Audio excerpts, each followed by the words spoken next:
And we're live. Hello, everybody. This is Mama Beth. I am in my kitchen, as usual. And my husband has the dogs in with him in the den, so hopefully we won't have any yapping and a little clicking clacking along the floor.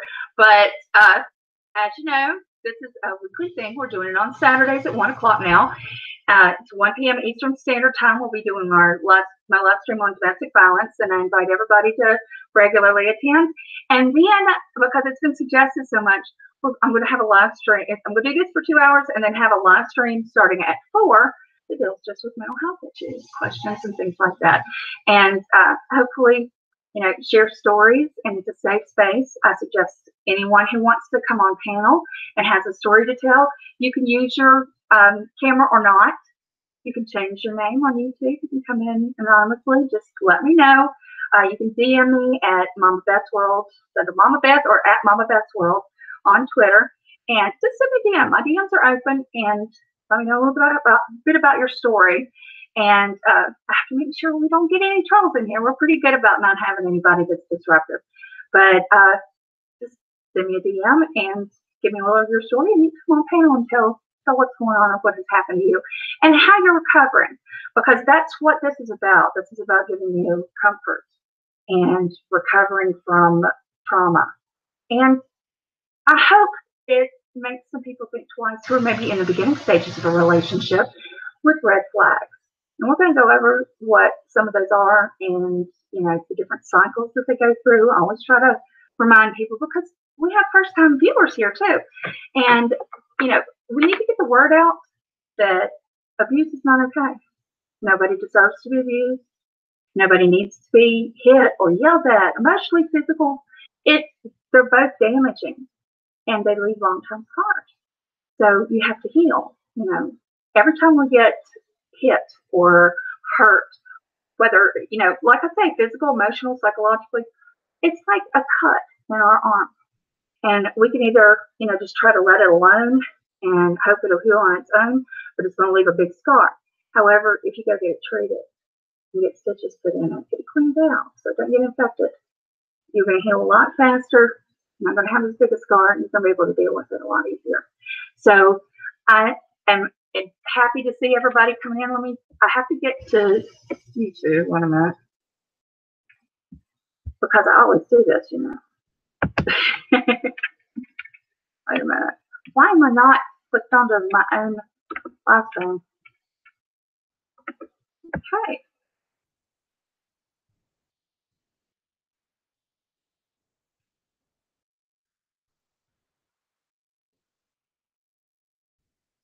Okay, let me pop the chat out. Katie told me how to do that. Now I need to mute myself. I apologize. Hello. Hi, Shell Bell. How's my sister? Hey, Proof, Doll Baby, I am so glad you're here. And Lace with Lacey and Kelly. Hi, darling. I'm so glad you all could make it. Let's see who all did I miss. So I'm going to chat a little bit. And I encourage everyone, of course, to share the stream, whether you're watching it live or whether you're watching it afterwards. But share the stream if you know someone who is in need of help. You will find below I have listed the domestic hotline. Hi, Nikki. There's a hotline. It's called thehotline.org. It's real easy. And there's a number in the description. And if you call that, you don't have to say a word. They will find out where you are and locate you and get you help. They'll take you to a safe space. My mouth always gets dry. As usual, I have my coffee. And instead of Gatorade, I got ginger ale. And the reason is my husband gave me the crud.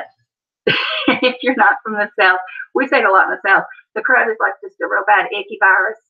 And I've been sneezing and my head's been stuffed up, but I've been taking Alka-Seltzer, cold and sinus, and it's been working pretty good.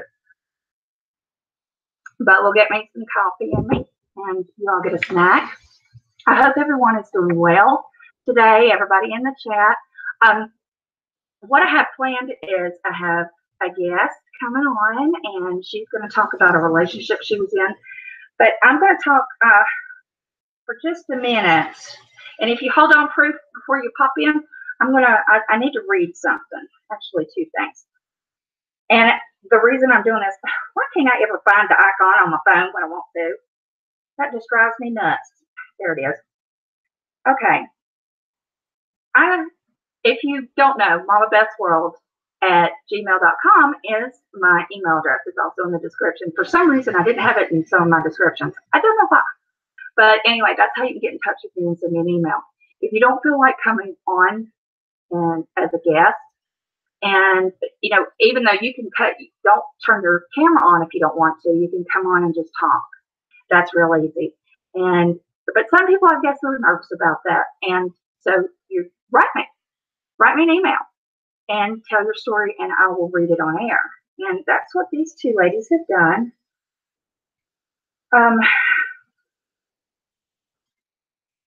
Let me get to, okay, here's the first one. Now, I don't put anybody's name. I'm not putting anybody's screen name on this because, I don't want them to be identified. They don't feel like coming on with, a screen name, even when, like, we all change our screen names. Like, mine's Mama Beth World. That's, that's not my full, as they say, my government name. But, some people don't feel comfortable coming on with even that. So I'm going to respect their privacy. But I want their stories to be told. The more we share, the more we learn, the more support we give, the more we understand that we're not alone in these situations, and it helps us all heal. Nikki, you are more than welcome to come on when you get a new phone.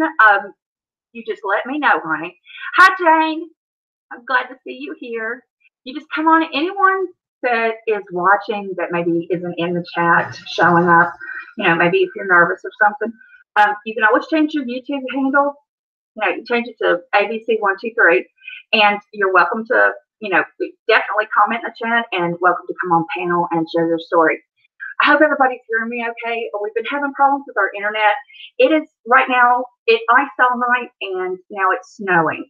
So fingers crossed as much as I can. All right, it doesn't let me cross my fingers like it used to. But fingers crossed I don't lose power and don't lose internet, because that has been a continual problem every time we get bad weather. I live on a mountain in West Virginia. What do you expect? It's not like living in the middle of the town where, everything works and they keep things up. All right. Hold on just a second. I need to get a sip of coffee. I don't know if you all know this, but I have Sjogren's syndrome, and it makes your mouth dry, it makes your eyes dry, it makes other parts dry. But I have to use a special mouthwash, and that's why I have to sip. My mouth gets real dry if I get, if I'm sick, or if I'm stressed, or in flare, whatever. But, that's part of it. Yeah, proof is in the pudding. She's coming on. Honey, don't be nervous. There's nothing to be nervous about. You talk to me all the time. Hey, drama queen. I want to say real quick, I really appreciate all my mods. You all do a fantastic job. I could not be more grateful. I feel so blessed that you all come on and you take care of things and you answer questions. If you have a question and I'm not seeing it in the chat, ask one of the mods, and they'll make sure that I give you an answer to it, or do what I can to help, or they will give you the answer.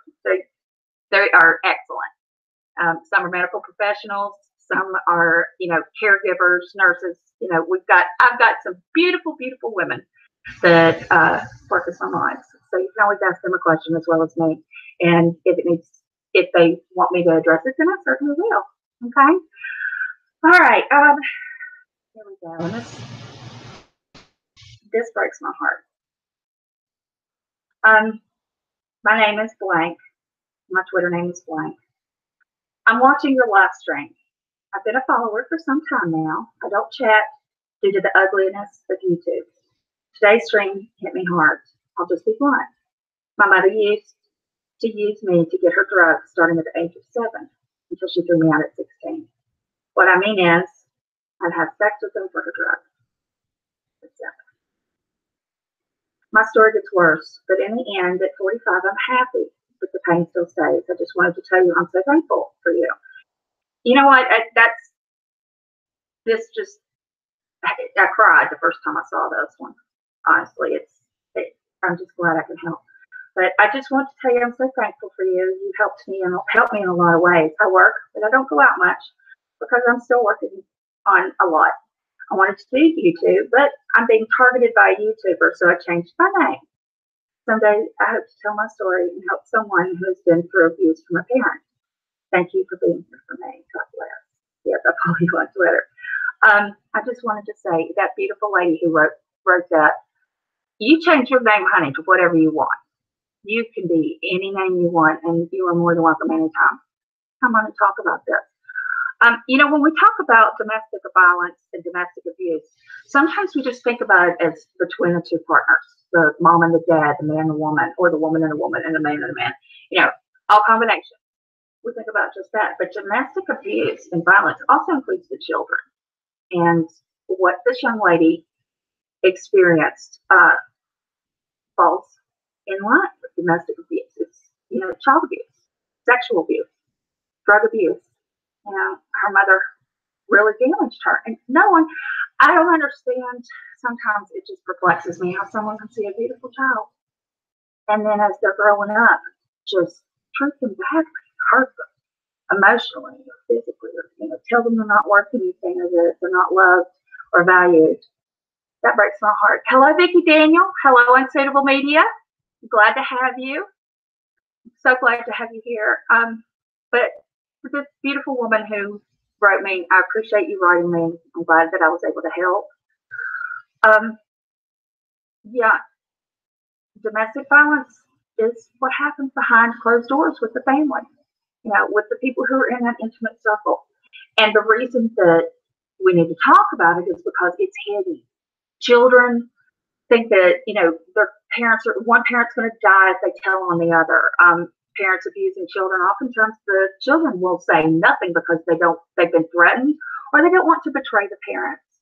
So when they don't get help, when nobody notices, when nobody sees it or reports it, they grow up and they have scars that they have to deal with. And it can affect your relationship. It does affect your relationships as you get older. If you've been abused growing up, you think that abuse is normal. And we know that. There is no game playbook that says you have to have this happen, this happen, this happen, this happen to be considered an abused child or an abused spouse. Okay, we have some guidelines when we look to see how vulnerable someone is to be a victim. And you know what? Let me pop over. I've got that pulled up as well. I want to talk about that. And actually, I was reminded by a coworker that, I needed to look this up a minute ago. And once again, please look in the description. You'll find all the ways to contact me, and you will find the domestic violence hotline, and you don't even have to speak. All you have to do is call. So, here we go. All right, what I want to talk about, when first responders, and there are many of you out there who are first responders, and you'll recognize this, but I want to tell this to everyone so we all have the same information. There's a domestic violence lethality screening. And I don't think I've talked about this before, but when you're reporting, say you're having trouble with your partner, and you're like, I'm not sure if they're going to hurt me, I'm not sure if I should leave. What should I do? When you come in, we look at this situation. We look at each situation, of course, individually, but we have guidelines to say, okay, let's see if you tick off any of these and see whether you need to even go back to the home or you need to get the hell out of here, and we will give you those services. These are our guidelines that we go by. Okay, and a yes response to any of the questions 1 through 3 automatically triggers the protocol referral. Okay, so 1 through 3. Here we go. Has she ever used a weapon against you or threatened you with a weapon? That's number 1. The answer yes to that, you're immediately getting a referral and assistance right off. 2, has he or she ever threatened to kill you or your children? It's a referral. Do you think he or she might try to kill you? That's the 3rd one. Those are the 3 that get you immediate referral.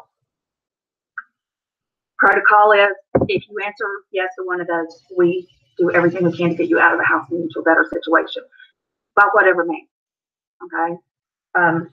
Now, negative responses to question 1, 2, 3, but positive responses to at least 4 of the questions, 4 through 11, they trigger the protocol referral as well. Okay, so if 4 of these next questions you answer no, but positive 4, okay. Oh, wait a minute, I'm not reading that right. Negative responses to question 1 through 3, but positive responses to at least 4 of question 1 through 4. I'm sorry. My brain's not working. I haven't had enough caffeine. Okay, here we go. Does he or she have a gun, or can she get one easily? 2, has he or she ever tried to choke you? Choking is one of the most common things that starts out before the hit. They'll choke you before they hit you. I see it. And I don't have stats in front of me, but I know that the people that I've worked with, they were like, well, he pushed me and then he choked me first.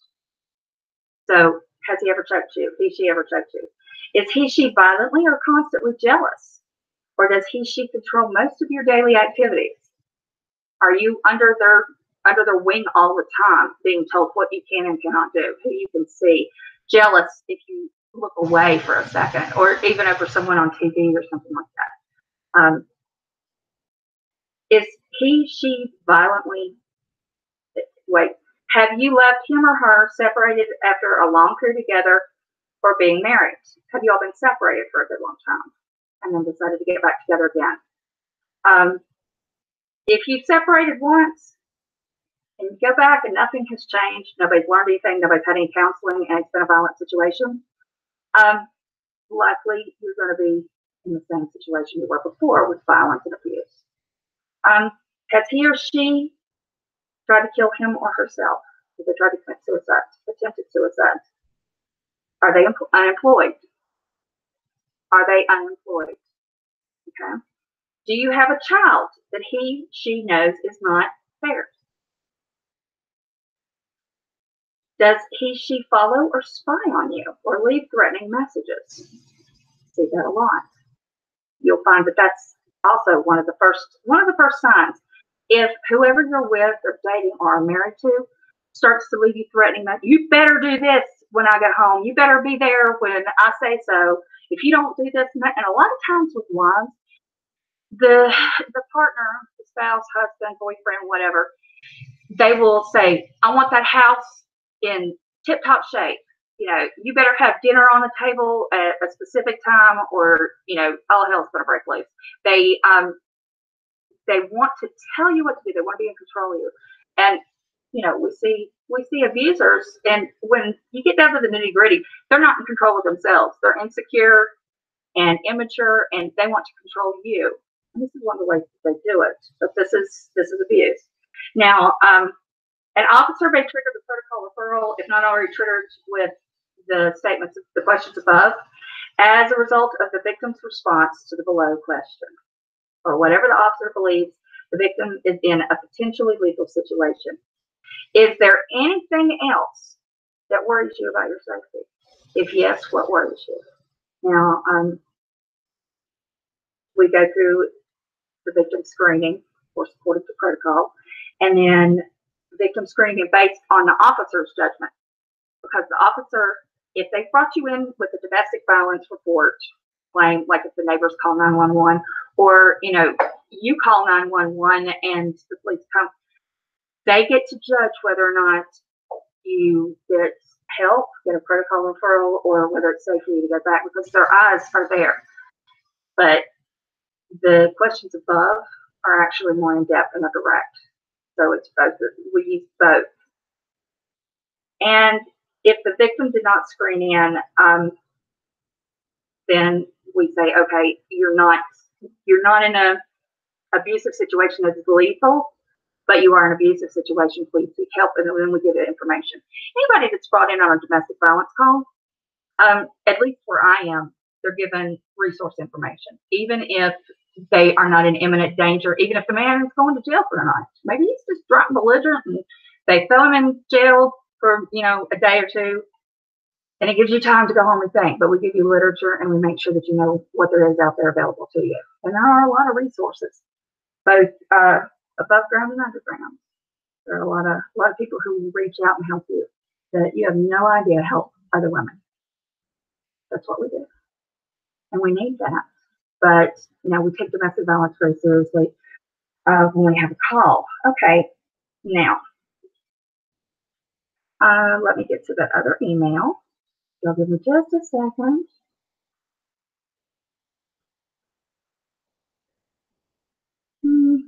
Take me just a minute. I'm sorry.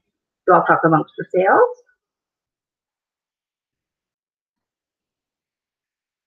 Okay. All right. I'm going to turn some ginger on in my mouth will stay not so dry. Hey, Jen. Thank you for joining. Cheshire. Jessie Cat, thank you. Lisa, so happy to have you all here. Granny, I really appreciate that. Miss Petri Dish, thank you for joining. I really appreciate you.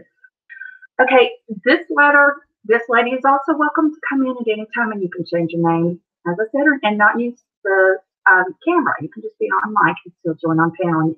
I welcome you. You have to tell your story. This lady said, "Hi, Mama Beth.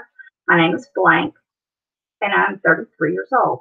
I am from the Netherlands, and I'm subscribed to your channel. I never thought that people in the Netherlands would be watching, but thank you.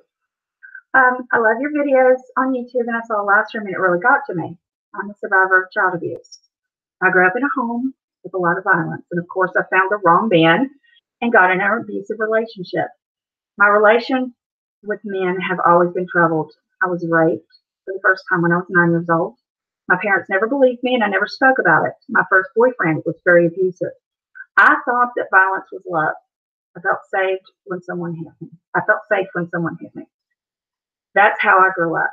I thought it was how the world worked, and that's what I deserved. Now let me stop right here. Do you see how when you grow up in violence and abuse, you think that's normal, and you head into those relationships? Then she goes on, and she said, I always worked very hard at school, and I became a nurse. I worked for a few years after studying for 8 years at college. Unfortunately, I became ill and struggled with that as well. She has several autoimmune diseases. I'm not going to go through that. And she's had surgeries. She has a feeding tube and recurrent small bowel obstructions. I'm dependent on home infusions and tube feeding, but I'm very big on helping people. I'm too sick to work right now, but I do a lot of volunteering. I work at a daycare and a hospice when I'm on after work. It's beautiful. Oh, thank you, Granny. I love you too. I love all you all that come in here. You're so good. Such good people. Everybody's so supportive and loving. I recently lost my best friend due to breast cancer, and I suffer from nightmares from my past. I don't have parents to talk to, and I'm afraid to share my experience with my friends. So, since a few months ago, I got a therapist. But our relationship is very strange, and I believe she makes me more hurt than I already am. I told my friend what happened at therapy, and she said that this was not normal. I'm very scared to talk about it, but I feel abused mentally by my therapist. I believe she's crossing boundaries, and that really hurts me. I don't know who to talk to, and I feel kind of safe with you. I watch your videos, and I feel like I know you a little. And can I tell you about my therapist sometime? Can I join a live chat sometime? Doll baby, you can join anytime you want. Listen, if you all have a story you want to talk about this, you want to talk about your situation, whether it's from, lifelong, early on, later, that's what this is for. It's a safe space. You come on. And it says, thank you for reading my email. Thank you for making videos that are very informative and helpful. I hope you have a great day. Greetings from Blank. Okay, she mentions that her therapist, she doesn't feel comfortable with her. She thinks that, the therapist is making her worse. Listen, there are as many different kinds of therapists as there are nurses, doctors, teachers. There are some who are better than others. And if you are in therapy and you feel like you're not getting the help you need, or the person isn't listening to you, and they're not understanding you, and they're not helping you discover what the root source is. I always say the root cause, or the source of the pain, and getting through it. If anybody, all those who've been in therapy with me, they'll know that that's what I do. We get to the root of the problem and we work it out. And if your therapist is not working with you to help you, and you feel like they're making things worse, change. Pick a new therapist. Listen, I've had great therapists and I've had shitty ones, and that's just no lie. I've had therapists that I went in for one session and I was like, Can't stand them, personality clash. No. And I've walked out and I found somebody different. And, like I say, you have to find your match. Whether, like we say, different meds for different hands, well, different therapists for different patients, different people. So make sure that whoever you go to see, you're comfortable with, that you can sit down and relax and take a big, deep breath and unload. You have to do that. And sometimes it's really hard and it gets really uncomfortable. And that's okay if it's uncomfortable to a degree that you can handle and that you're not going to be further traumatized. Holiday therapy is not to re-injure you, but to heal you. And that's what I want to say. And this young lady from the Netherlands, thank you for watching, and thank you for sending me a letter. And I'd love to have you on anytime. Now, Puddin', you want to come on? Go ahead and click that link, and you can come on in, and we'll talk. I will let her tell her story. Hi, Becky. Let's see. Who else is in the chat that I have missed?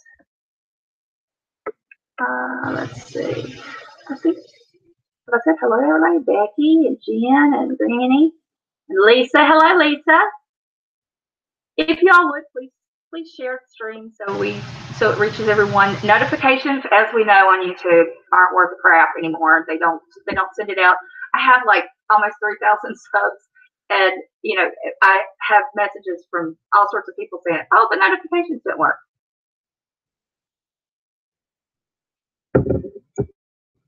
I'm reading the chat for just a second. Hey, Felsie. Hi, doll baby. I'm reading up. I'm a little concerned about what I'm reading. Becky, would you like to come on and talk? Proof in the pudding. If you want to come on, you're more than welcome to. But Becky, if you want to join, I would love to have you, and we can talk about this.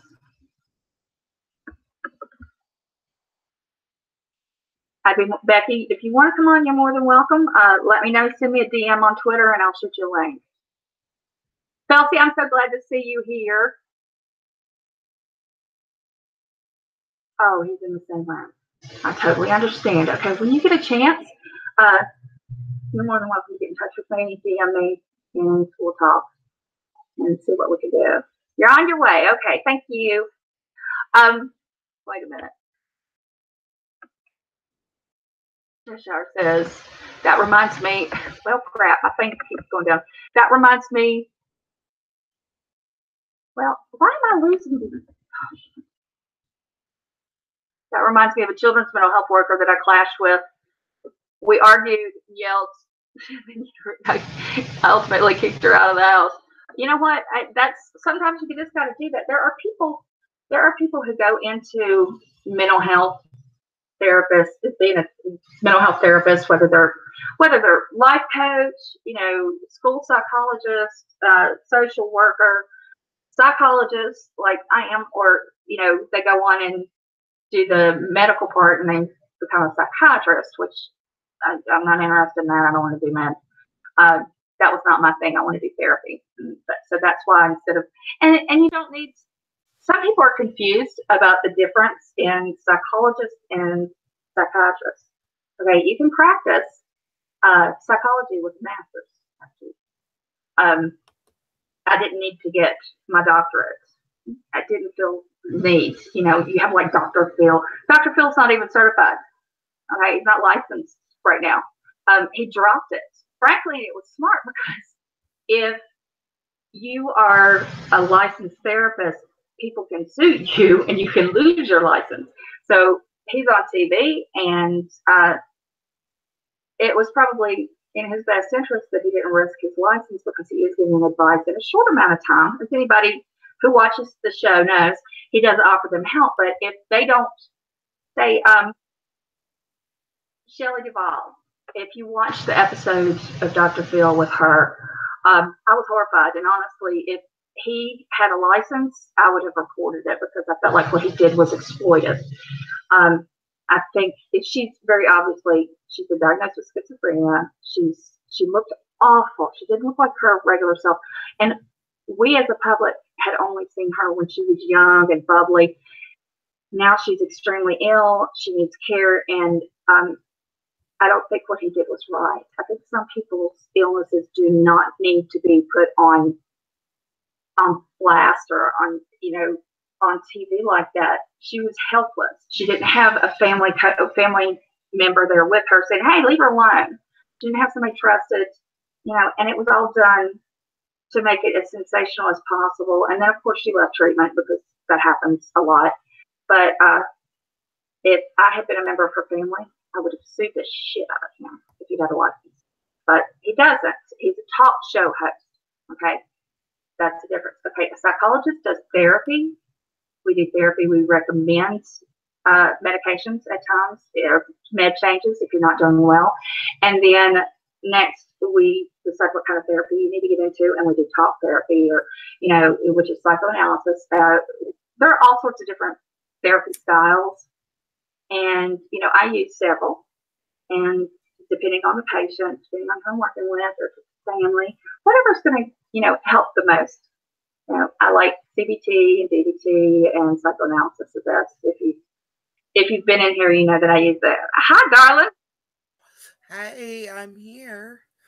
Hey, sweetheart. I am so glad you're on. Hang on. Let me answer the chat. Did you hear Sinead O'Connor digging the Dr. Phil show on YouTube? Yeah, she's very upset because she apparently was sent to the same center as some other people, and they were in an abusive situation there. So, I don't know. Sinead O'Connor she's a beautiful singer, but we know that she's had a lot of mental problems. So I think what she says could be true, and it needs to be assessed. And if she was harmed or anyone was harmed by the show, then it needs to be taken care of and remuneration made. But, and granting 30 years being a social worker, God love your heart. We need good social workers out there. And I know the ones that I know are overloaded. And you're probably very familiar with that. I see caseworkers with stacks and stacks, and they can't get through them all.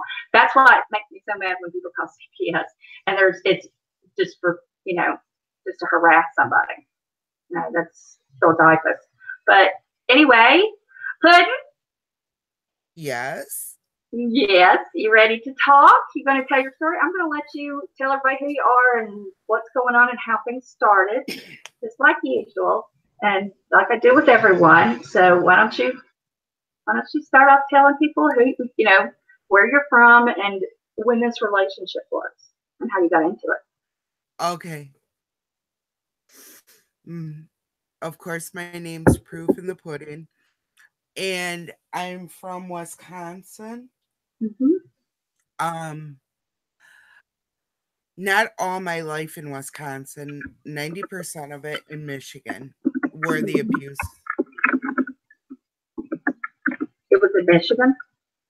Yes, where the abuse took place verbally, mentally, physically, and sexually.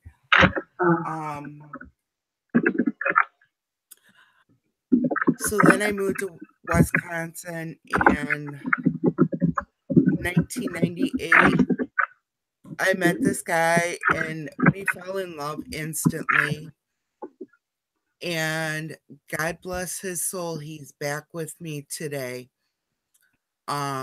We were apart for 18 years. Mm-hmm.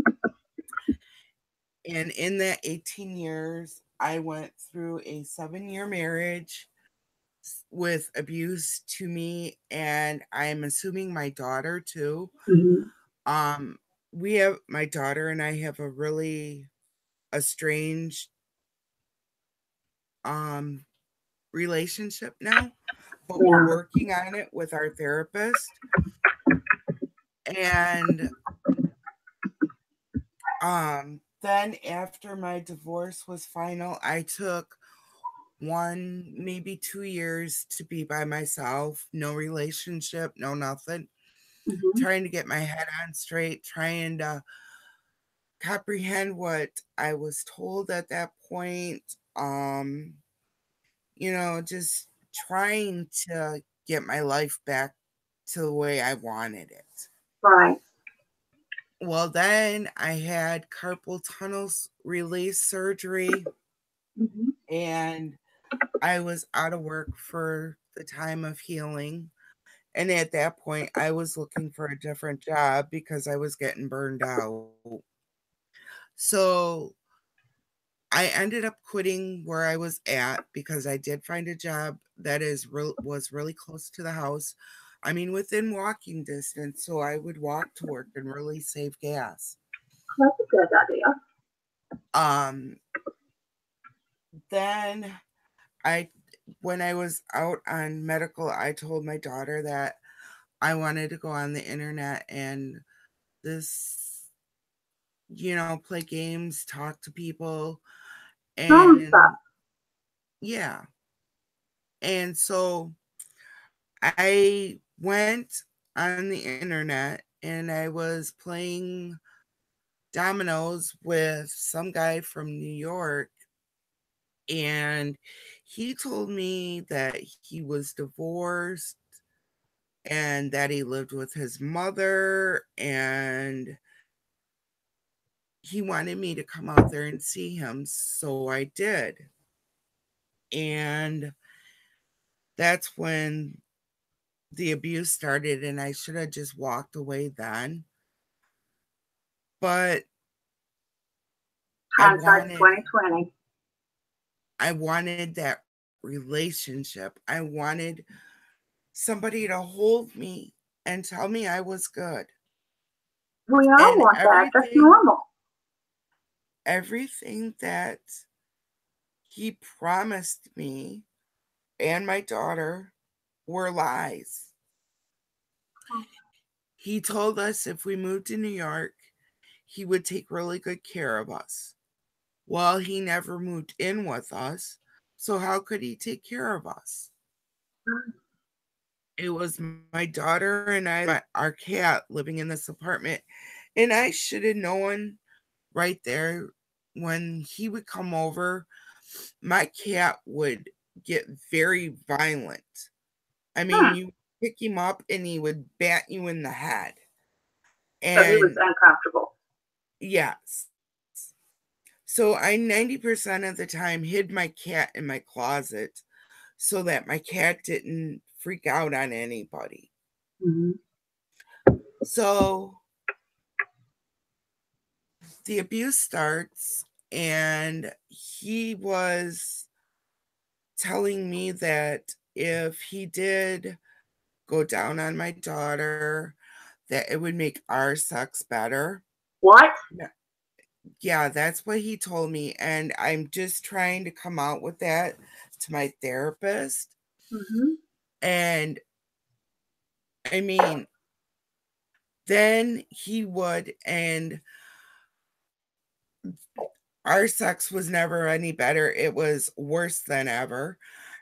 Did And he molest her? He did molest your daughter? yes. Did he molest her in front of you or when you were gone? A lot of times when I was there, Oh my and God. sometimes when I was gone and he would come over before I'd get home. Oh, I'm so sorry. The camel that broke the straw's back with that was he ran me over in front of my daughter with a F10 Ford F10 pickup truck, ran me straight over. And luckily, when I passed out from impact, my body went compressed and all four wheels missed me by inches. Oh my God. I am so sorry. And that day, he put my daughter through the wall in the apartment that we were living in. So, how was I explain that to my landlord? So, I kind of like bailed out like these people do in the middle of the night. Mm-hmm. I called my mom and I asked her to wire me some money. I would pay her back when I got back here. I said, I'm leaving New York and I'm coming home, and I will be home tonight. And she said, okay. Thank So God. um I came home. I never told him where I was going or anything. Mhm. I just wanted out. After that all shit what happened, I just wanted out.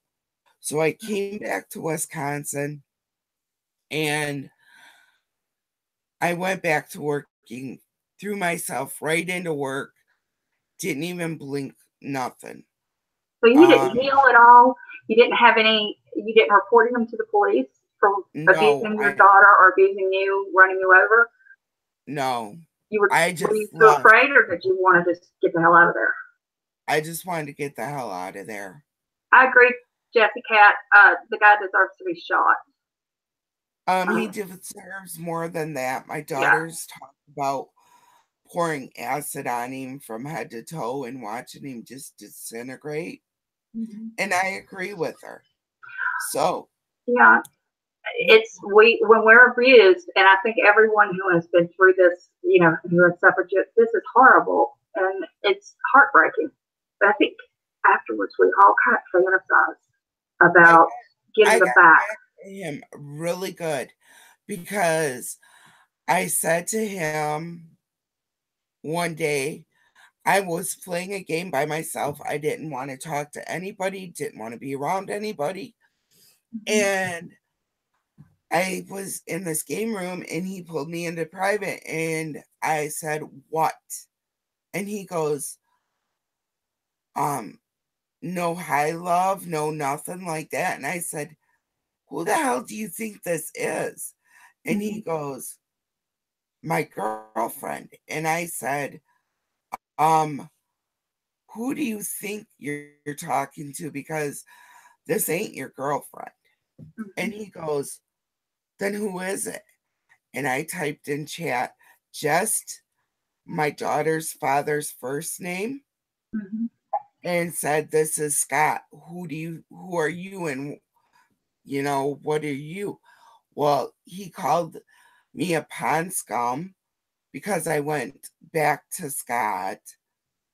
And in all actuality, I didn't even know where Scott was because I didn't want to deal with him anymore. So I just made it simple and easy. And then I blocked him and everything else.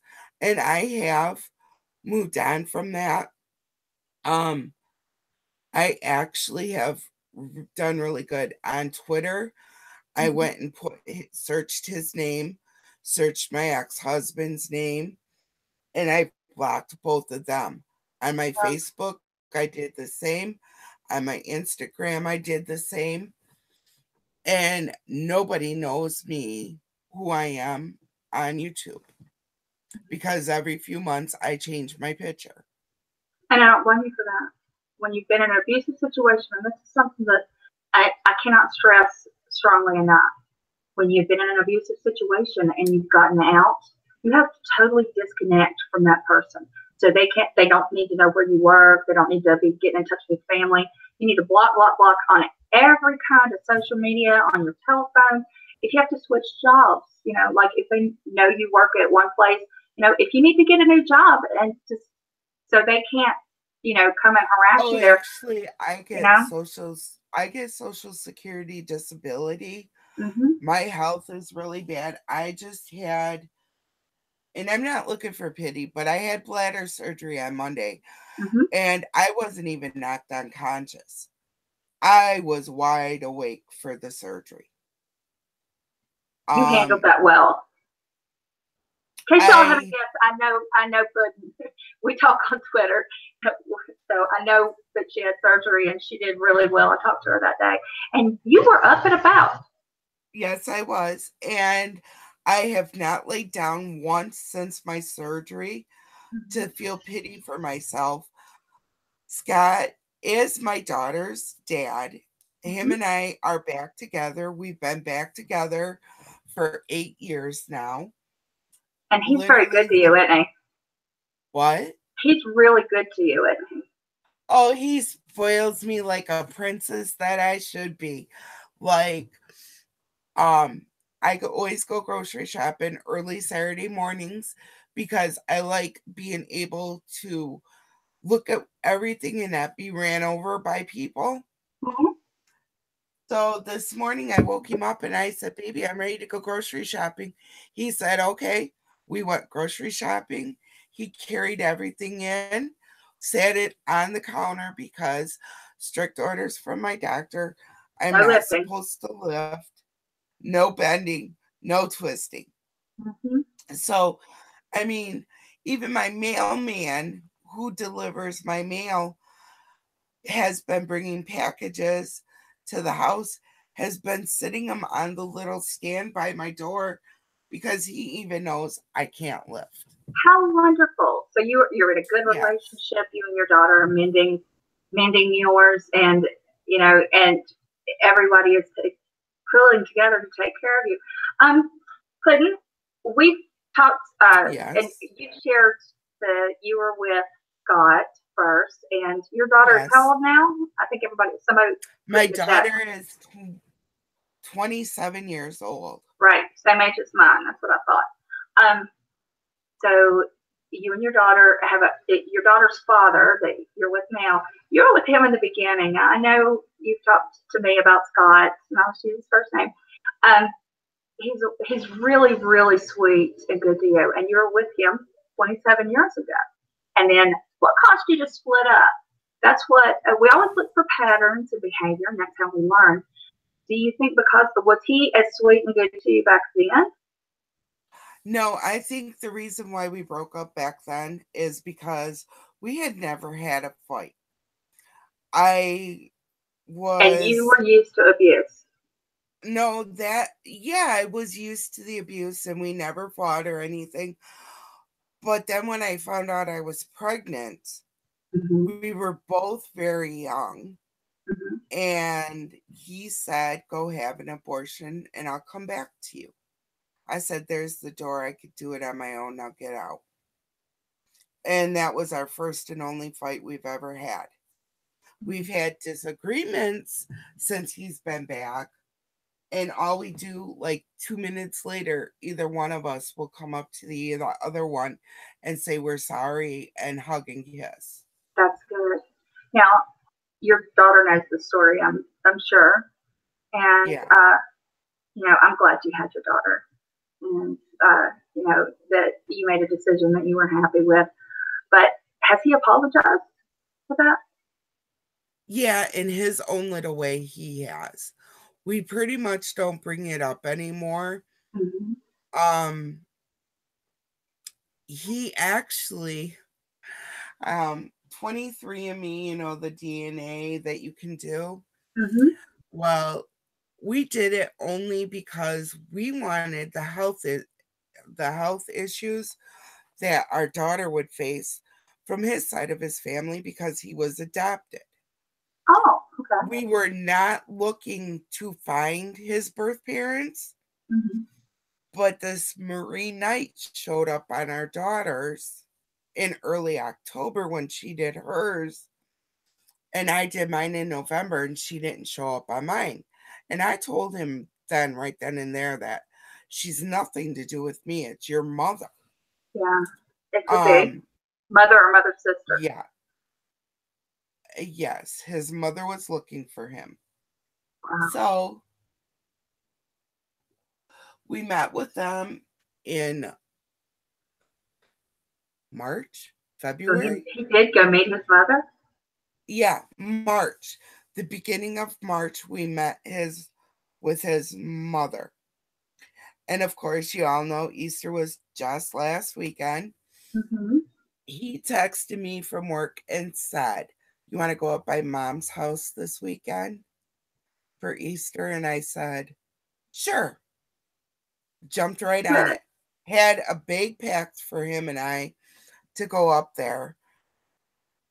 Oh, excuse me. And See you, Granny. Hang on. I'll see you in a little bit, Granny. so then we went up there and spent Friday night, Saturday night, and came home. We wanted to leave when it was still sunny out, Mm-hmm. but we ended up leaving at like 7 o'clock at night.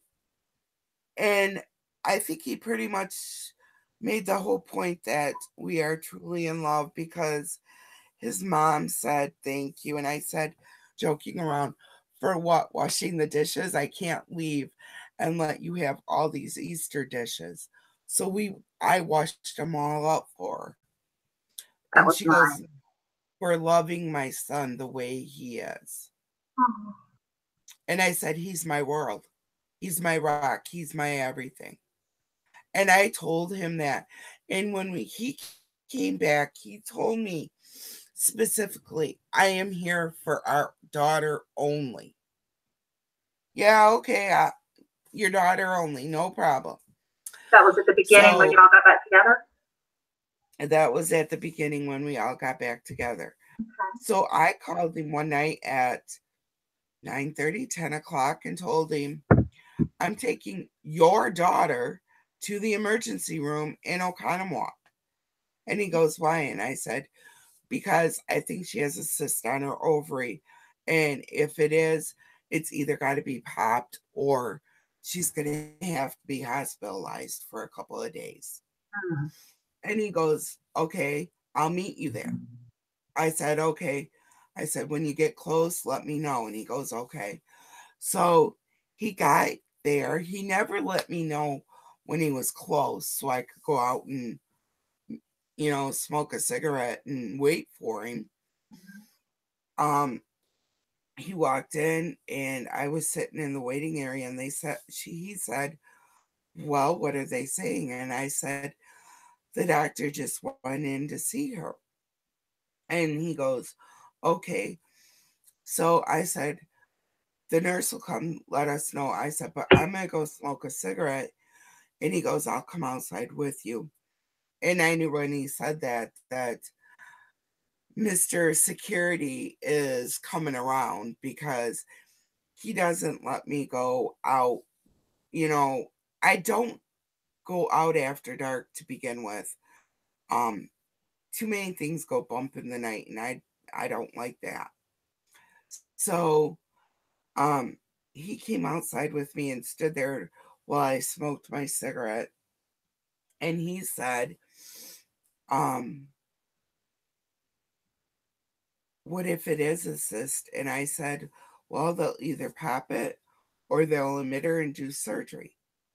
And he said, "Okay." So I kind of turned around to flick my cigarette, and I wasn't really paying attention to him. And the next thing I know, he's got me in his arms. He's giving me one of those passionate kisses. And I melted right there on the spot. And I knew it was not just for our daughter, Right. it was for me too. And it's the way it's been ever since. Oh, I am so glad because you all have a good, solid relationship. And like I said, we all need someone to love us and care about us. And the fact that, maybe, maybe where he was adopted, he didn't know if your child would be okay or, what his genetic makeup was. I know that I've had several patients who were adopted who said, "I don't want to have kids." I'm like, "Why?" Mm, And they're like, "I don't know my parents, and I don't know what kind of a parent I would be, and or what runs in my family genetically." So, you may have had concerns, but once he learned your daughter's nature and got to know her, there's You know, love and there. and ever since he came back, Hmm. um, him and I have talked. And we done found out that our friends back then played both him and I against each other. Oh, So we were even more pissed off at each other and didn't want to talk. well, And that ain't right.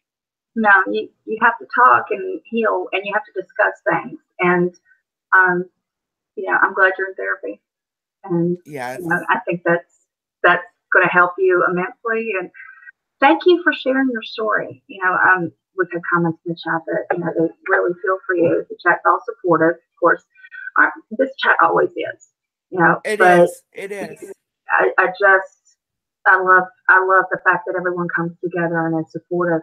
And I get that your story hopefully will help others not make the same Mhm. mistake, not be Because vulnerable.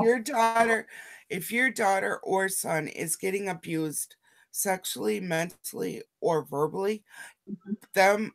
then you need to get out, because if not, you're going to end up with a child like mine who has social anxiety, who will not go out unless she starts getting cabin fever really bad or Mhm. she has a doctor's appointment. Them are the only times she leaves the house.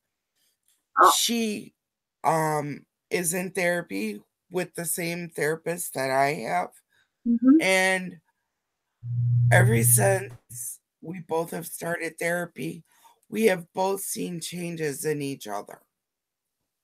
That's wonderful. That is Yes. really great.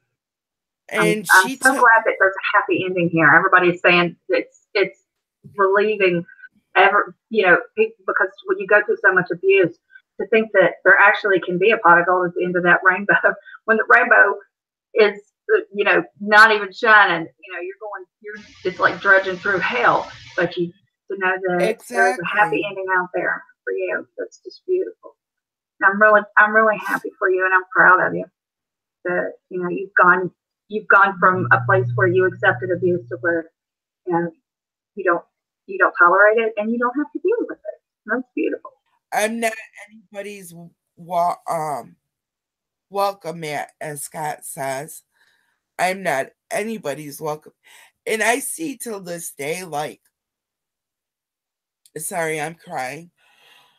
Like, and they're not tears of sadness, they're tears of joy. Um, Good.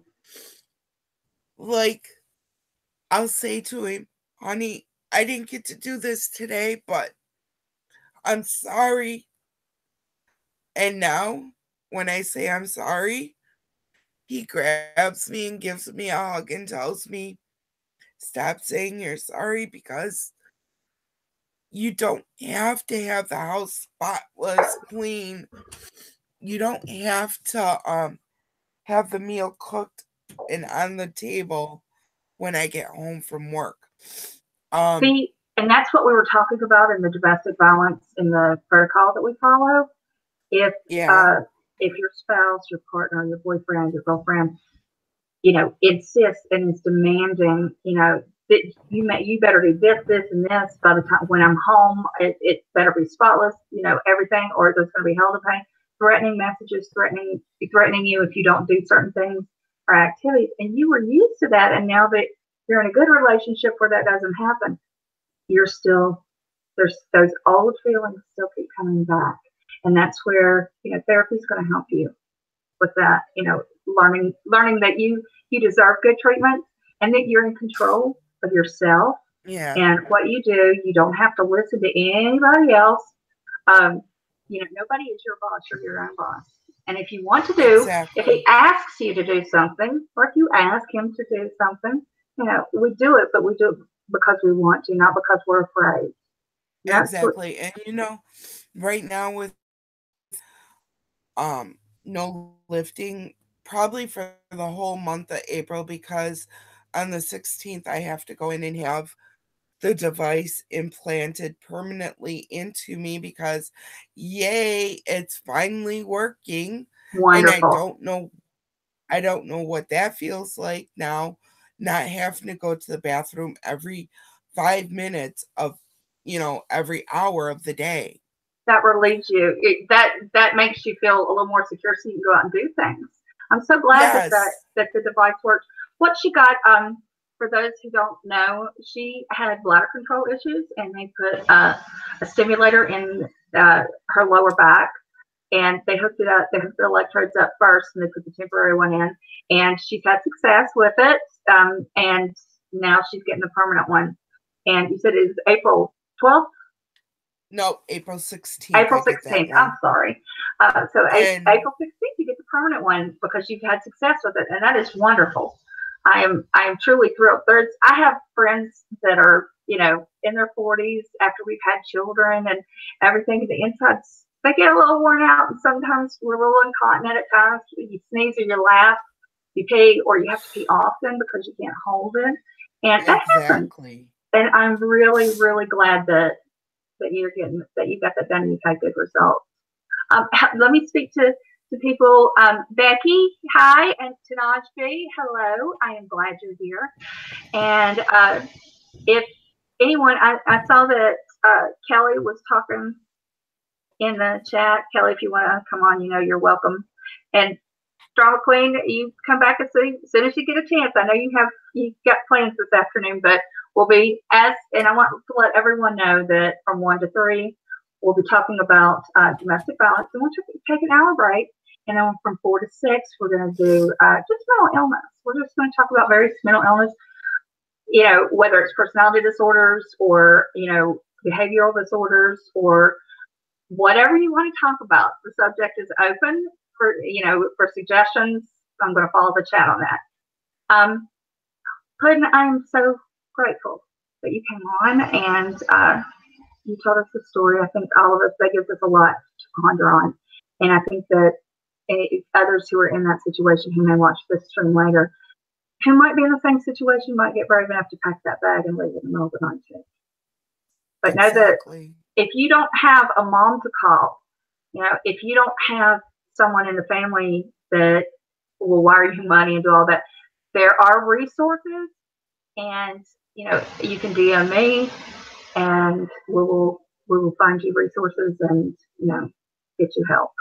Make sure that you can get out of the situation. So and then it took me like forever to find a therapist that I can finally open up to. I love my therapist to death. I mean, she's wonderful. taught me so much in just the short little period that we've been working, that now my daughter wants to ask her if I am improving even more so she could give me another piece of my jewelry back. See, my daughter took all my rings, all my necklaces, my earrings, and hid them. And now I have to work to get them back. But the first ring she gave me back was my Mother's Day ring. And that means so much to me. Hold on just a second. Lyrics and Guitars. Honey, if you want to come on, all you need to do is send me a DM on Twitter under Mama Beth World. Your email moved me, and if you would like to come on, I would happily have you on. You don't have to turn your camera on, just your mic. Okay, and your email touched me. So Lyrics and Guitars, I'm ready for a DM, but you're welcome on. And Puddin', I know your therapist she's got to be very proud of you for the strides that you've made. And in case anyone is wondering about the jewelry thing, it's because it was a deal that Puddin' and her daughter struck, that as she reached certain goals, it was like a reward system. Because her daughter was angry and she wanted control. She needed some control in her life. She'd been abused. Her mother had been abused. She'd been abused. And she needs to feel like, there is something that she has some control over. Like Mom proved to me that, things are going to get better. And that gives her, a feeling like that, well, it's a true feeling that she matters. She's important. Her feelings are important. And that you want not just the jewelry, but you want to be better for her. So, I think it's nice that she gave you your Mother's Day ring back first, and you'll have all your jewelry in no time. Okay. And it's not like her daughter's going to take it No. Just in case anybody was wondering, no, it's agreement. It's an agreement. No, she might take it and hack it and get a new tattoo that she wants, but no. I'd kill her. No. You pay for your own tattoos, not with my jewelry. Nah, she never do that. But no, she okay. Do that. Well, I'm gonna let you go, and you come back. Please join the chat, because I'm sure people will have plenty of questions that they'll type to you. Lyrics and Guitars, you're welcome to come on, honey. I will happily see you guys back in the chat. Thank you, Have Puddin'. a good day. Love you, and you love you. Love you. I'm looking. You did send me a. Okay, hang on just a second, darling. Take me a minute. Y'all know I'm slow on this. Let me get to my Twitter. Have the chat popped out. And I don't know if YouTube's crazy for everybody, but YouTube's been doing some nutty stuff lately. And I don't know why, but I have to minimize everything to get to anything. Crap, everything has opened up. That's what happens when you plug your cell phone in. My phone was about to die. All right. Great.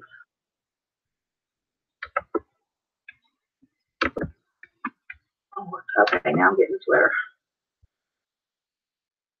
Alrighty. There, I see your request. Okay. I like that name, Lyrics and Guitar. And here is, there's your link, doll baby.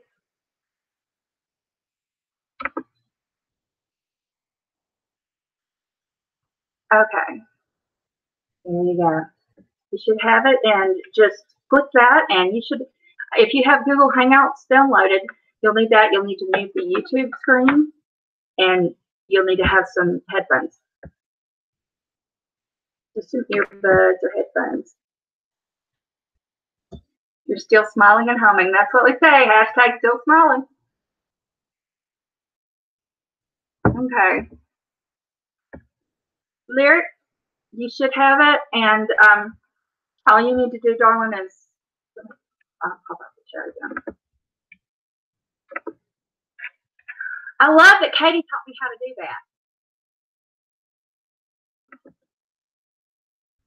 I had no idea how to pop out the chat before this. Can you believe that? So now I'm learning. Okay. This makes it so much easier. Why didn't I know this before? I wish I had. Okay.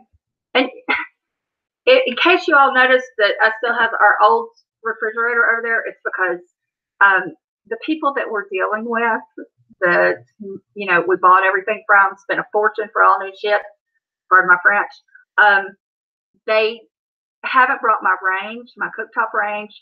The oven, the double oven, is the wrong size, the one that they sent. So I don't know whether my husband measured wrong or whether they measured wrong. But either way, oh, thank you for the animal shelter. Yeah, in case you all don't know, all the money that I raise from YouTube, it all goes to the animal shelter. Thank you. Give claps for Tanaj B. $5. It helps the struggle, as Katie says. But, you know, I have not, we've donated several times since New Year's, but honestly, I haven't made $100 in super chat money to take it out and put it in my account and then go do something with it, because apparently YouTube now is taking like 49%. But you can, I have the PayPal. I think I've made it, it's paypal.com.me/ it's /me/Mama Beth's World, and you can get to my PayPal account. And every time I pop out the chat, it lags me behind. Okay. Yeah, it was doing that for me. I don't know why YouTube is acting crazy. And also, if anyone wants to see TT on TV, I finally uploaded it. Asked me for a private link. I've got several DMs from people who wanted to see the shows. I'll give you a private link to them. Send me a DM. I need to go back to my DMs for everybody who's asked. Okay, I'm looking for Lyric. Honey, did you get it? Let's see.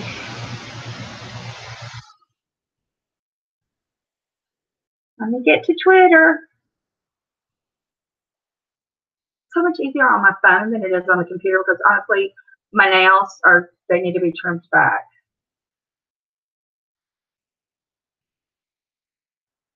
Okay, darling. Lyrics and Guitar. You've got the link in your DM on Twitter, and if you have to click that, and it'll tell you to download Hangouts. You just download that. It's free. It's free app. You can download it on your phone. You can download it on a Mac or a PC, either one. And my baby can't hear you, Mama Beth. Who's your baby? Becky, who's your baby? Oh, you don't have Twitter on your laptop. Oh, okay, well, send me your email. I'll email it to you. I can do that. Get up here. So copy the thing.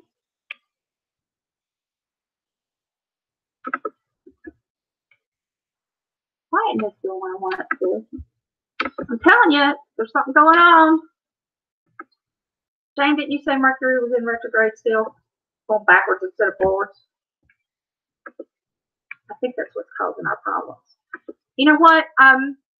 Lyric, why don't I just I will put the link in the chat and you can pick it up there. I don't think there's anybody in here that's going to do that, but that would take it for any other reason. There's the link, darling. Lyrics and guitars.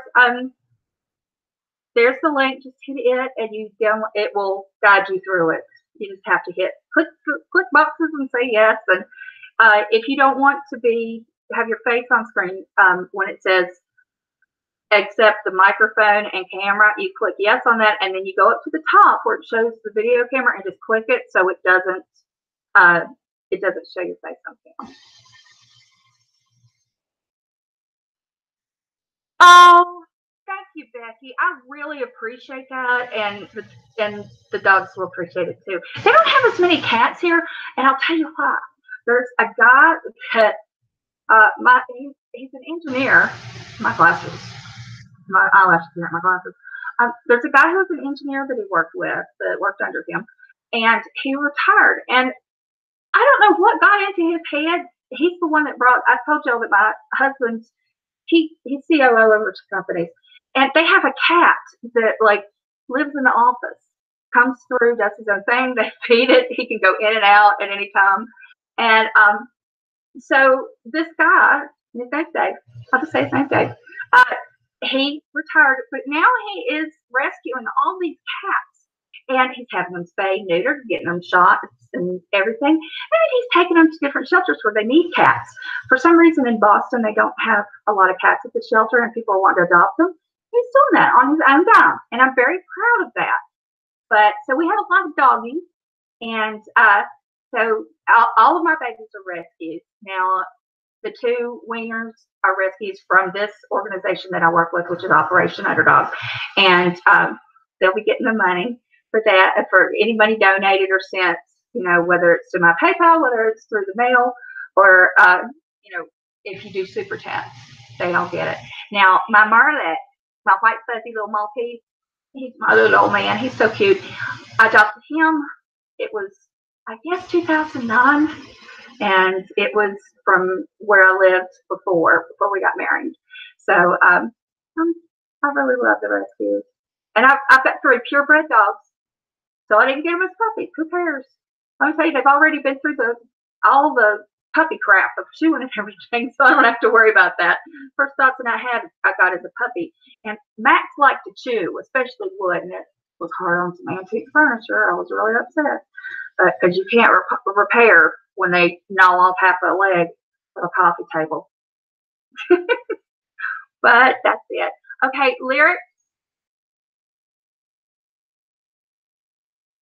I don't know if she's picked it up or not. Lyrics and guitars. Honey, are you working on it?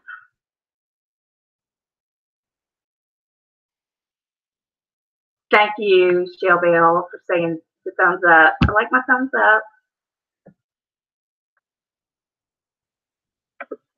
Let's see. Going up through here.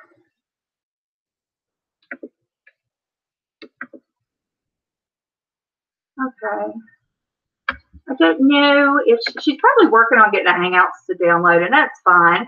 Well, hello, Joe, on Mumsy Music with Josephine. If you haven't checked out her channel, she has the cool stuff on there. She does her voice. She has the most beautiful English accent, and I love accents. I got a Southern accent, but I love to hear everybody else's. But she has this sweet voice and this beautiful British accent, and she does some ASMR, and actually her voice was used Josephine, what was the name of the group that made a song and used your voiceover? It was like electronic music, you know, like house music, but they put her voice over top of it, and it was absolutely beautiful. And I was blown away. You need to go to her channel and get the link to it. But Jane says between Mercury and retrograde and solar flares, it's a mess lately. I swear something's going on. I've told y'all for the last month, it's just been overwhelming. But yeah, who's down voting? Did somebody down vote?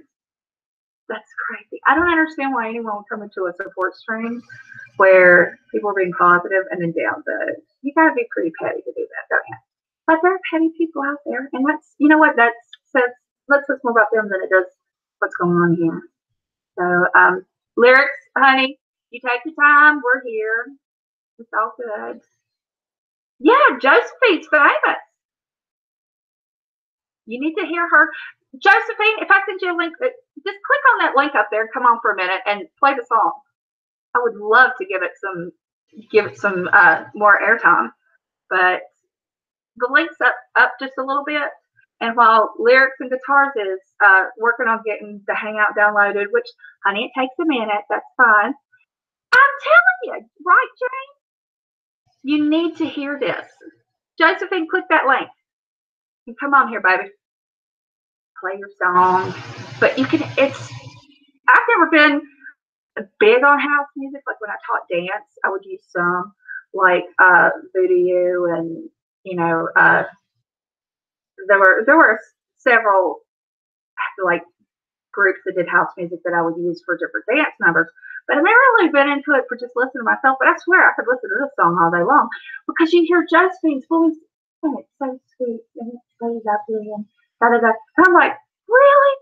Oh my gosh! When she first did it, I clicked the link and I heard it. But you can put the link in the chat, Joe, if you want to. I call her Joe, the Josephine, and but yeah, pop in. We need to take that other link. I will. Where'd she go? She's probably getting her stuff loaded up so she can come on. Aww, your cat's watching. Please, cat likes me. Josephine was just up at this a little bit. I was like, you gotta play that song. Well, I can't get the chat to scroll like I want because I need a mouse. Like my computer's just a butthole. Where's Josephine? Oh my gosh, she's up there a little bit. Oh, there she is. She said, good evening. Are you still in here, Joe? Yes, I did. Lace with Lacey. I don't know if I've told on different live streams how I came about. But when I was about 3, my mother decided that I had to start dance lessons because I was already singing. Like my grandmother, my dad's parents, the family church has been built, like my family's been here like 300 years. So, and lived on the same land grant actually before Virginia was a state or a commonwealth rather. So anyway, the little church that's down from them, it has maybe 100 members, but that's where I would go to church on Sunday mornings. And I was always singing, like from the time I learned to talk. So my great aunt Muncie and my grandmother would say, why don't you go sing? And the minister, the preacher, for some reason, well, it was cute, I guess, you know, little girl. And I would sing Jesus Loves Me and different children's songs, and everybody clapped. And of course, I was addicted after that. I was like, bang. So my mother put me in dance lessons, and I took tap, ballet, jazz, gymnastics, baton. Yes, I twirled, majorette. And I was, you know, and I had voice lessons, and I was in several choirs. I performed Annie when I was 9. So, you know, I had a lot of onstage professional experience young, and which is kind of unusual because I was in a rural area, but I was like a little show pony for my parents. You know, they got a kick out of saying, oh, our daughter's doing this, our daughter's doing that. So anyway, I had years of training, and I loved it. And I loved performing. And when I married my first husband, it just struck me. I thought, I'll see if I can teach dance on the bass. And the bass had a big youth center because he was in the Air Force at the time. And I went and I said, do you have anybody teaching dance here? And this was like in August. And he said, no. And I said, would you like someone to? And I said, yes. And we worked out, how much per student. And that was my first job. And then after they were rolling back the military. And so we came back home and I told him, I said, I'm going to keep with teaching, because I like performing, but there aren't that many opportunities. I might as well teach. And I've taught thousands of students. And, I opened my first dance studio. I made a deal with the landlord that I would pay him after I got student dues. And, I was 19 years old and running a business and going to school and being a wife because I got married way too young. But, I love working with kids. And I taught dance in various places. After I got divorced and moved, taught in North Carolina, taught in Roanoke, Virginia, different places. And I just love kids. I like seeing them succeed. Now my knees are shot and I've got rheumatoid arthritis. So I'm not teaching dance anymore, but I love it. I love watching it and I love supporting the arts. You were in clogging and square dance troupe as a kid. How I didn't get hung up in my locker by underwear, I don't know. Clogging is really, really big in Southwest Virginia.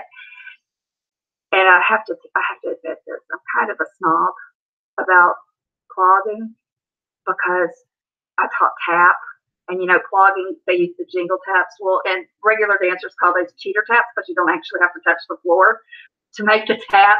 So people who tap or like do step, the Irish step dancing, our cloggers are kind of like, I don't know, they're looked down on. Like people get snobby about dance. It's like people who they say, oh yeah, she does beautiful lyric, but she can't do point.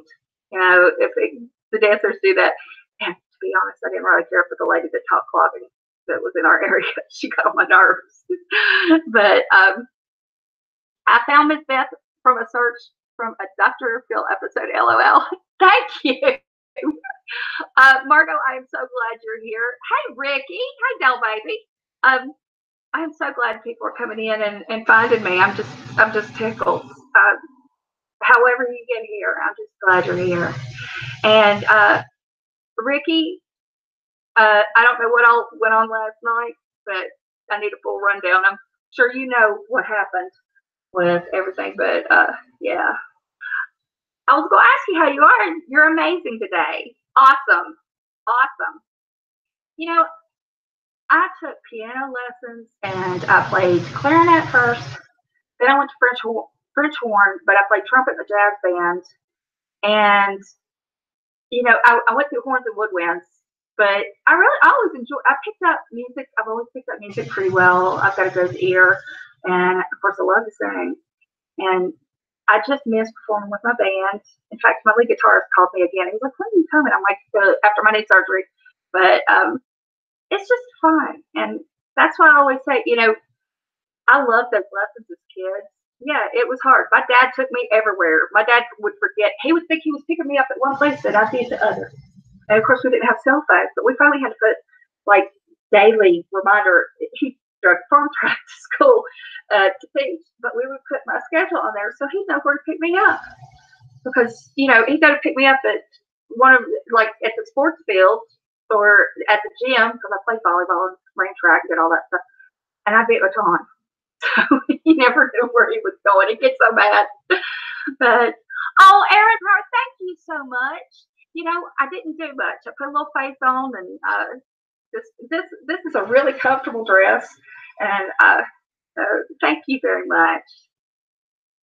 Let's see who all else is in here. Now I'm curious what went down last night. Oh, it was with Mama Bear. I saw her stream when she was crying, and it really broke my heart. And she and I've had our little things going back and forth, but I don't like to see anybody cry. I don't know what all was said and done.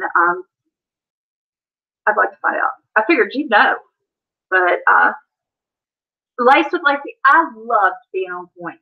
When I started point, you could not get me down. I mean, I literally lived in those shoes. It was like I didn't care how bad my feet hurt. And it got to where I could really ignore the pain in my feet, which is kind of pretty heavy having RA, and my feet kill me. But I used to wear like 4 and 5 inch heels on the daily, like before it was even popular. I was got really high heels. And that was kind of my thing. And I just, people say, how do you walk in those all day? I'm like, this is nothing compared to point shoes. But I love being up. And I took them off when I was 33 and I haven't put them on since. And I really miss them. Really, really miss them. But, you know, I love the arts. I love the different types of dance. And you know what? As a child, that was my release. I read a lot and I went to a lot of lessons. So it made life easier. Let's see. Margo and AJ can't really sing, but baby, I sing in the car. You know what? Sing your heart out in the car, even if it's off key. You know, there's nobody in there but you. Shoot, you sing along, even if you don't know the words. If I don't know the words, I go da da da da da da da. So, I remember the worst one was I didn't know the words to if you want to go and take a ride with me with 3. Da, da, da, da, da, da, da, da. I never knew what that was, and my daughter made it up with 3 women in the car eating goat cheese. So we sang it like that. But I'm always for sing your heart out. But yeah, Margo said saying, yeah, I'm telling you, you just make up. Some of the made up song lyrics are hilarious. I don't know if I've told this before, but I was with my band, the group of guys that I have played with for probably 25 years. And we exchange a member or 2 here and there, but mainly it's the core group of us that have been together. But somebody wanted to do Crazy Train by Black Sabbath. Well, I didn't know any of the words. But they were like, oh, you can pull it off. If you know most of it, you're fine. And they're like, all he does is scream. Well, all I knew was it sounded like Darjeeling tea at one point and going off the rails on a crazy train. That's the only part of the whole song. And we perform it every time we went out. And I'm just like, I'm sure somebody in the audience had to have known that I was just bullshitting my way through it because I didn't know any of the words. And I didn't have Google on my phone or anything because it's been a while back. But where is our lyrics and guitars? I hope she's finding. Let's see. I know goat cheese. That was my daughter saying. 3 women in the car eating goat cheese. All right.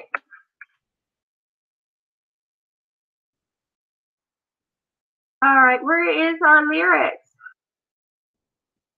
She said she can't get it to work. Okay. Have you downloaded Google Hangouts? If you have to download that onto your laptop, and then it should go right through. But take your time. I don't want you rushing. When we rush, we make mistakes, and then we get aggravated. And this is meant to be a calm, relaxing stream. I want everybody to feel better afterwards. So, you know what? If you can't get it today, you'll get it next week. And we're going to be doing this every Saturday at 1 o'clock, and then I'll be doing a mental health live stream at 4. And I hope everybody will stay for that. We're just going to take an hour break. Everybody go pee and get something to drink. Get a snack. Do what needs to be done. If there's anyone that would like to hop on for a minute, and you can do it without, camera, I'd be happy to have you on. Otherwise, I do have another letter that I would like to read. So, yes, I'm good. Just feel bad. Oh, honey. I'm sorry. Okay. I'm not seeing anybody right now. Lyrics, honey. I would say go to Google and then put in the search bar Google Hangouts, and I'll show you how to download that. And you sure can. Kelly, you are more than welcome to come on next week. You know that. Anybody who wants to come on is more than welcome. The big southern red hair has never suited anyone better. I dyed my hair the same recently, and I'm loving it. My hair is naturally red, believe it or not. I mean, I don't have any hair left on my arms, but I've got freckles all over them. There's one redhead in each generation through my dad's family. I have an aunt with red hair. My grandmother had red hair on this side. I think her mother had red hair, or it was like a dark auburn, kind of like mine. But all I really do is my hairdresser, she colors the gray. And because you'll see when it starts growing out, it's silver. It's not really gray like a dull gray. It's silvery. And if it looked like that all over, I'd probably let it stay. But my husband really likes my hair the color it is. He's like, please don't change it. And I'm like, okay. So you have it downloaded. It's just being stubborn. Smack it. Remember when we used to smack computers? I used to just pop mine. But let's see. Beth, you might want to set up a video on how to download Google Hangouts, etc. You know what? That might be a good idea because I've seen some videos, but they're very confusing. They're really confusing on how to do it. Why don't I talk through it? And I'll do that right now. Go to your Google, put in the search bar Google Hangouts. I'll do it right now. And walk everybody through it. That might be helpful. Okay, so you go to your Google. In the search bar, put Google Hangouts.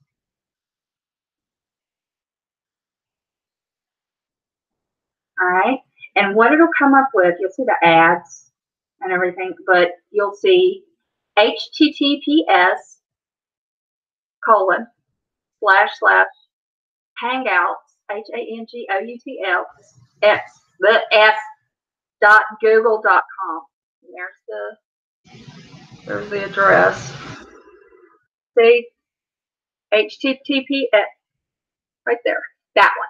That's the one you're going to want to hit. Okay. So you pop that one, and it says you need Hangouts to join the conversation. That's if you've got it on your phone.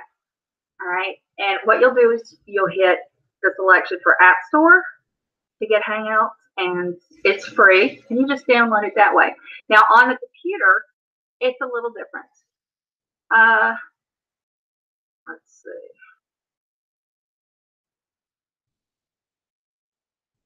Google Hangouts on PC.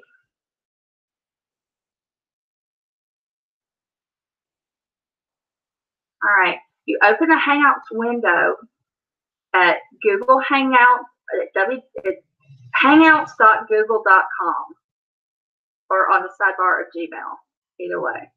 And then second, select a person from the Hangouts list or search for their name or email address. Now, if you are on mine, it'll say Mama Beth's World. That's how to start a video call or join a video call. And then you just click onto it. It should download right away. So if yours is downloaded, you might need to pop out, maybe refresh, restart. I don't know. Sometimes I have to restart if I have a program that's not working. But Hangouts is pretty simple to download. You just have to give approval for your microphone and mic. You'll see that up top. It'll drop down. And you have to do it on Chrome, or at least I do. Mozilla, or however it's it. It doesn't work for me on there. I have to go through Chrome, and just that makes it easier. Are y'all talking about blue hair? You are.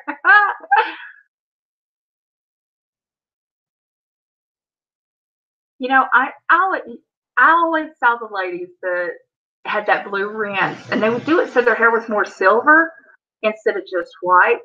It was supposed to take any of the residual color out. That's what that blue rinse is for. But they all end up with purple or blue hair. It's because the stylist didn't dilute it enough and left it on too long. And so that's what I saw one little old lady, she had pink hair because apparently they have a toner that's that color. But I always loved the blue haired ladies, or whatever hair, but the ones that wore their fur coats like all year round and came to church. Now we had really, really big diamonds and some fantastic jewelry. And I thought, that's what I'm going to be when I get old. I'm going to be that little old lady who wears a fur coat in the summer, middle of the summer, and, you know, rah, rah, rah, at the kids. And, yeah, that's going to be me. Let's see.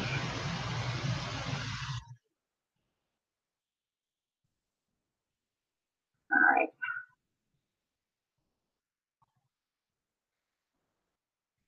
I don't see.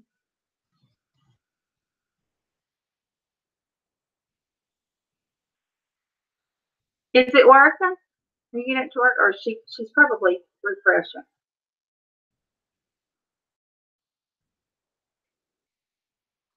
Alrighty.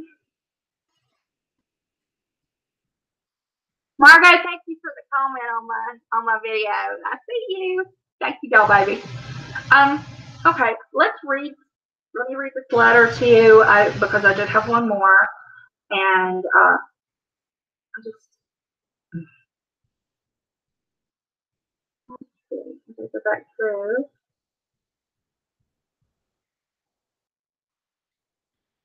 Okay, y'all ready? I'm going to read this email, and once again, I'm not going to put the person's name in it, but they'll know who they are. And I hope everyone listens. And if this is you, your letter that I'm reading, your email that I'm reading, then God bless you. And I think everybody's got different colored hair. We're all talking about it in the chat. It's so cute. All right, this letter is from in March, and honestly, I feel like an idiot because I didn't have it connected to my regular email, or I didn't do it right or something, so I wasn't seeing when people were sending me emails, and I apologize for that. But let's take a sip. Okay. She says, "Hi Beth, I hope this is your email. I saw an email address on one of your videos, but not on a lot. So crossing my fingers you get it. It will be in every description box from now on, and I apologize for not having my email in there. But it's just mamabethworld@gmail.com. I just ran across your videos and have been binge watching all night. Funny, in one of your videos, you said you started watching Charles Grove, then Peter Bond, got bored with Charles, but continued to love Peter. Me too, LOL. Yeah, that's the way it works. I actually tried to watch a Charles Groves video a little while ago, and yeah, I just couldn't get through it. But she says, I live in Mineral County in West Virginia, a little over 4 hours from where you are. I'll be 48 next month, been married for 28 years, and a mother of 4. My son passed away in January from an accidental overdose. Oh, God. I'm trying to grieve and move forward, but I'm having such a difficult time. I found out yesterday that my living son, who is 24, got so drunk and has been pushing his fiance away. And he just doesn't want to live without his brother and has contemplated taking his own life to be with his brother. I just don't know what to do. We have people going to see him today, begging him to get help. My daughters, who are 17 and 15, are also going to talk with him as well. It's just so hard to even make it through the day. Some days I think I could do this, and then other days I just have a complete meltdown. I have some numbers to call for some counseling, so I do know that we all need to. And then she says that she reached out to Peter to tell her son's story. She said, and he actually did a video about my email on his Peterisms channel, which touched me deeply. I'm watching the grief video now and just wanted to tell you thanks for making it. Videos like yours just help me a lot. It helped me to know that what I'm feeling, I'm not alone. I know each grief story is different, but it helps. Just wanted to email you to let you know that I'm a new sub and so enjoy the videos you're making. I feel like you're talking with me with a lot of your videos, and I have a new friend. You do. And I consider everybody who watches a friend. And I feel like I talk directly to you. And this lady, this breaks my heart, to have one son who takes his life is just a nightmare. I cannot imagine. This is why, grief is really hard for me. Grief counseling, I shy away from grief counseling a lot because I get really upset. I don't handle death well. So I can't imagine losing my child. And, the person who commits suicide, they think that's their only option. But then everybody else is left to grieve and mourn. And then to have a second son who's so upset and grieving that he's considering suicide as well. I pray that this lady got her son the help he needs, that she didn't lose her second son as well. And you know, this is a domestic violence stream, and this is about grief and grieving. But you know, if you're going through something like that, whether you're going through abuse, you're going through grief, you're dealing with bullying, please, you know, DM me, email me. I'll do my best to get resources to you. I don't ever want anyone to feel like they don't know where to go. You know, they don't know who to reach out to or to talk to. And I'm more than happy to help. But I pray for her and her family. Um, it's just hard. Prayers. Um, okay, I think their guitarist is still having issues. He's been here. Sometimes it's hard to chat, listening to people's stories. It's hard. It is. It is. It's kind of like ripping off a Band-Aid. You know that you got to do it sometimes to get the wound to air and to heal, and then putting a Band-Aid on. But that's why I encourage everybody who has been through any kind of situation where there's been abuse, the violence, you feel scared, afraid, not knowing if you're going to be able to make it through the night, if you're going to live to the next morning. There have been times in my abuse situation that I was like, he's going to kill me. He's going to kill me. My baby's not going to have a mother anymore. And no one should have to feel that way. I don't want anybody to feel that way. So, like I said, there's the hotline.org, and the number is there. And if there's anything I can do, if you need help, please DM me. Come in the chat and just say, hey, I'm going through something. It's hard. This stuff is really hard. And Nikki, thank you.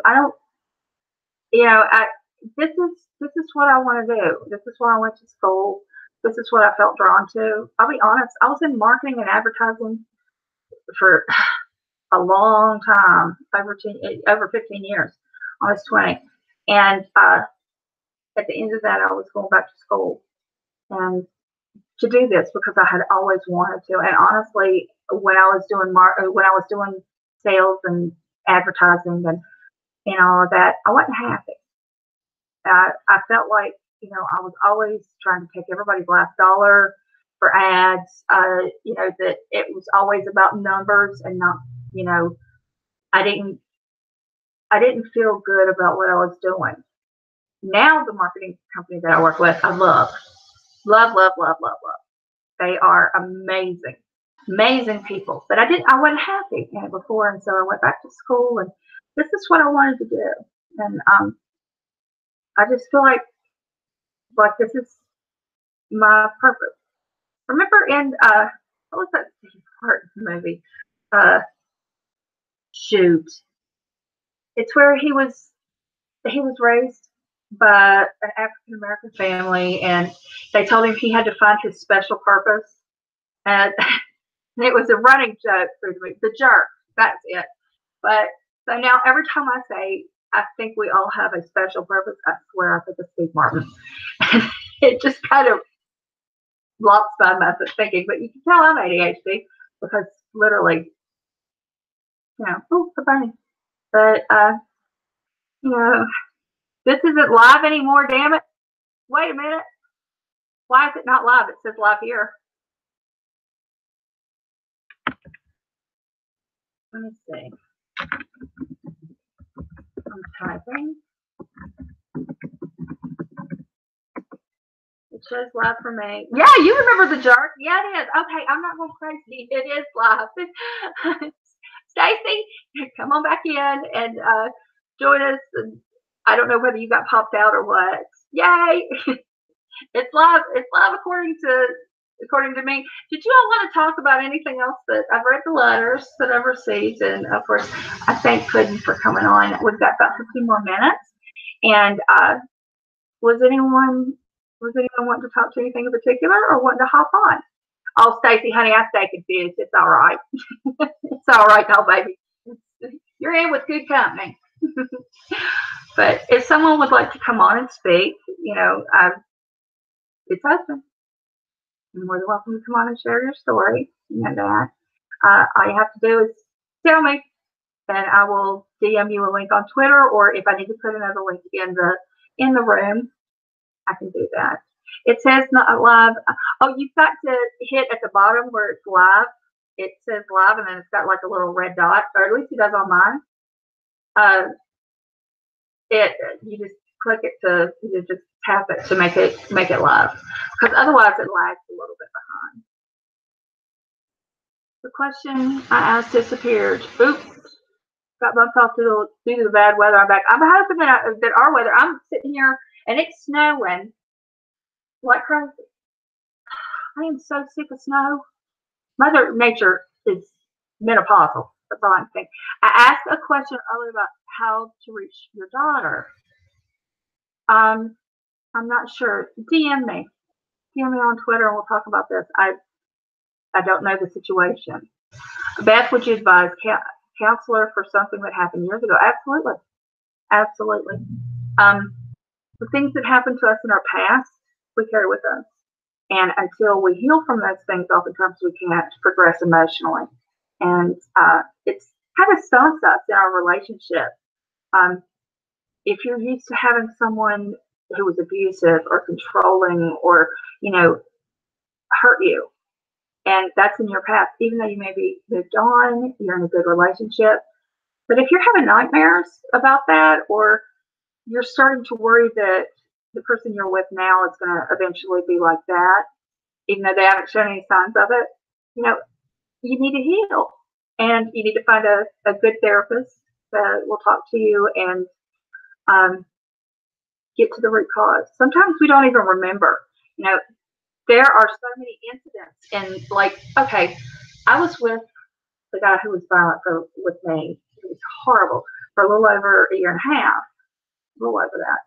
But we're talking in 18 months, it was daily. It started about a month in, and then it was daily. So all those events are stacked up.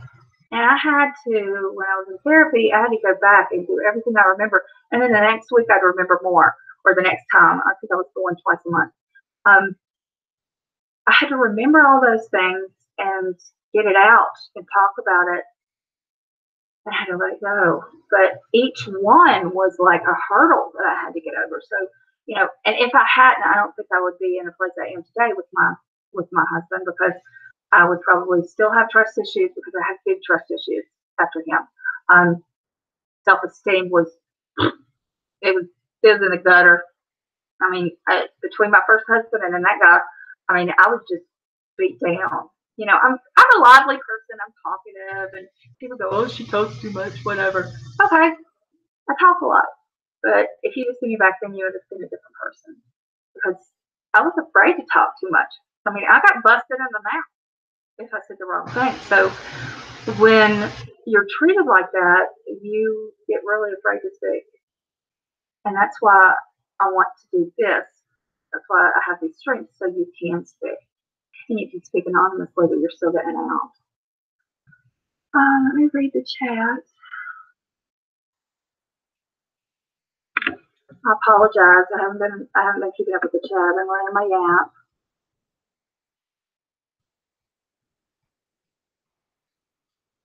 All right. How long do you think it should take to recover from domestic violence? There's no clear answer. You can be in therapy for 6 months and feel a lot better, but you can have PTSD, and it takes a long time, years, to get over. I know it's been 20 years for me, but I still, every now and then I'll have a dream. He'll be in it, and I'll wake up terrified, or feeling like I'm back there again. So it can be, even though I feel like, I'm in a really good emotional place, it just depends. It depends on what you went through, how severe it was, how you handled it then during the relationship, what's been going on after. There's no chart that says, okay, if you did this, you need this many months. So what you do is you start out you take the first steps and you keep going until you get it all out and healed as best as possible. Nikki, anyone address last night? Also, Angry Ponca. Yeah, I watched Mama Bear's stream, and I don't know what happened in the other stream, so I can't comment on it, but I know I felt really bad for her.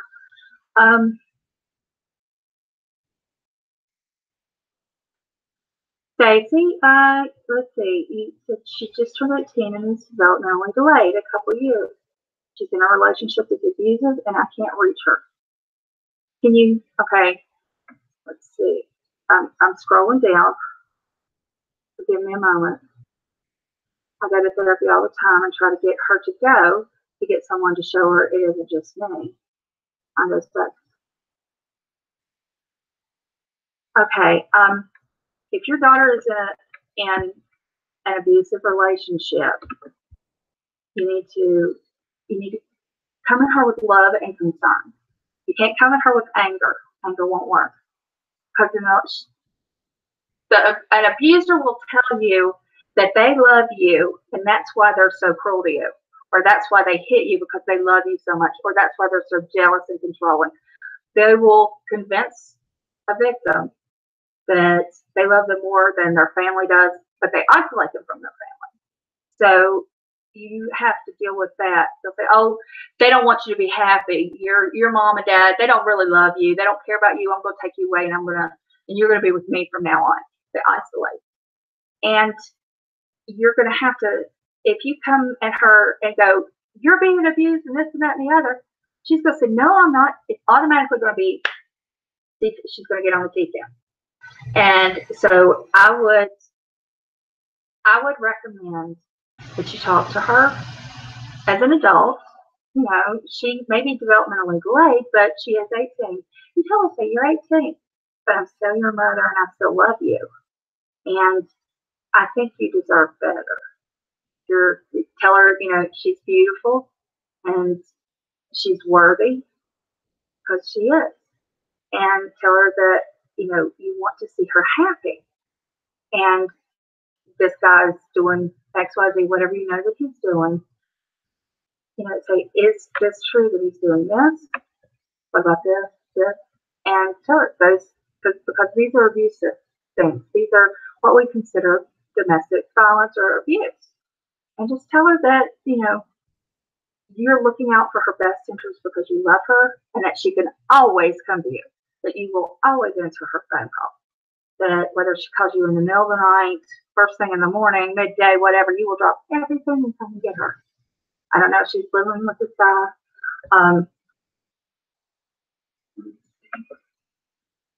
Well, I'm not wanting to miss your responses. I'm having trouble getting the chat to scroll. I apologize for that.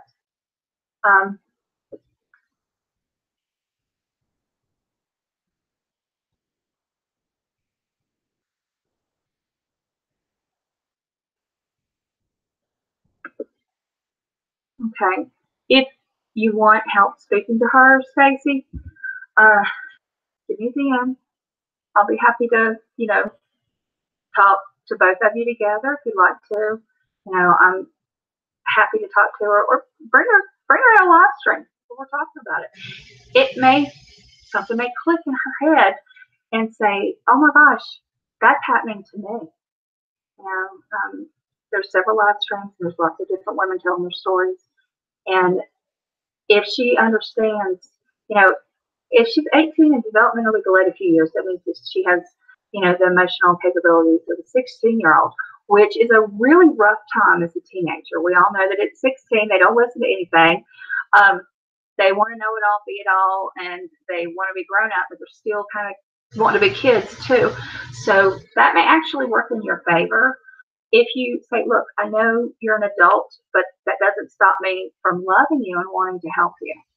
And just go at her in a gentle, positive way and let her know that you're always there. You know? I'm seeing Margot says, I feel that's what PTSD does to me. I would have issues controlling my anger.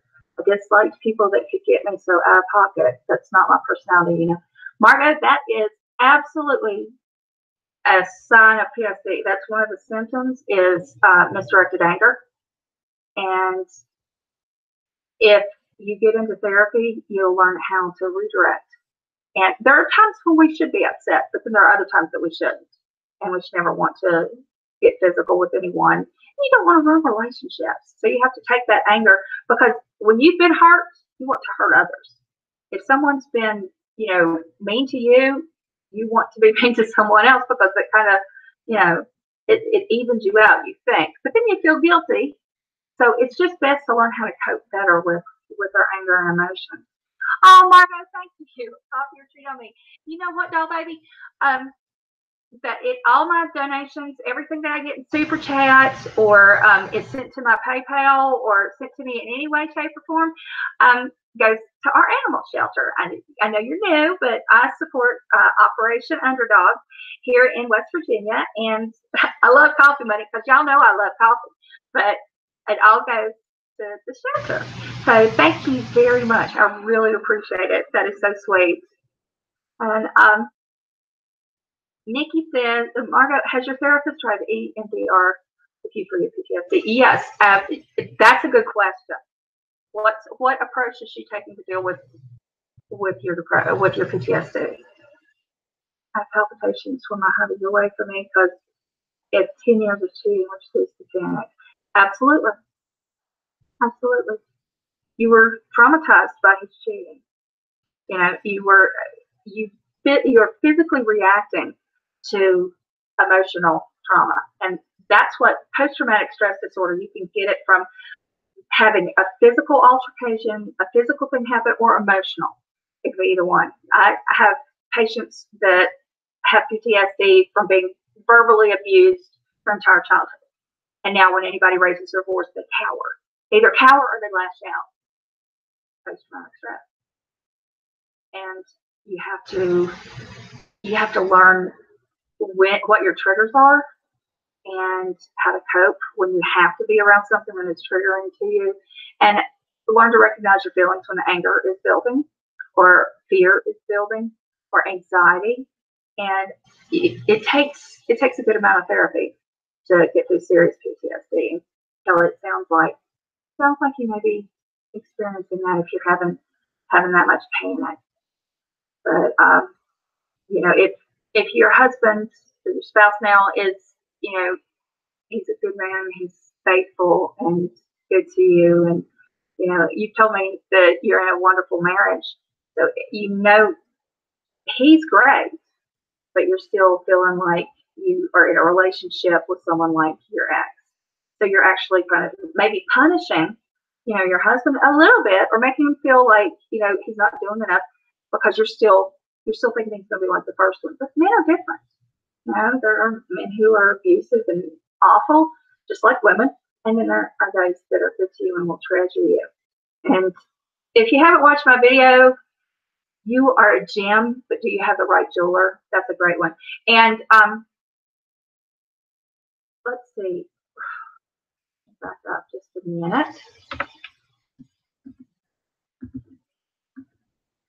Stacy, I hope you're still in here. I think you are. Stacy, show that to your daughter. It's the very first video I did.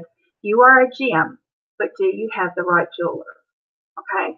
It's all about self-esteem and being treated well by those around you, whether it's, your friends, your spouse, your boyfriend, whoever. It's about knowing that you are a precious person, and that if you don't have the right people around you, you're not going to shine.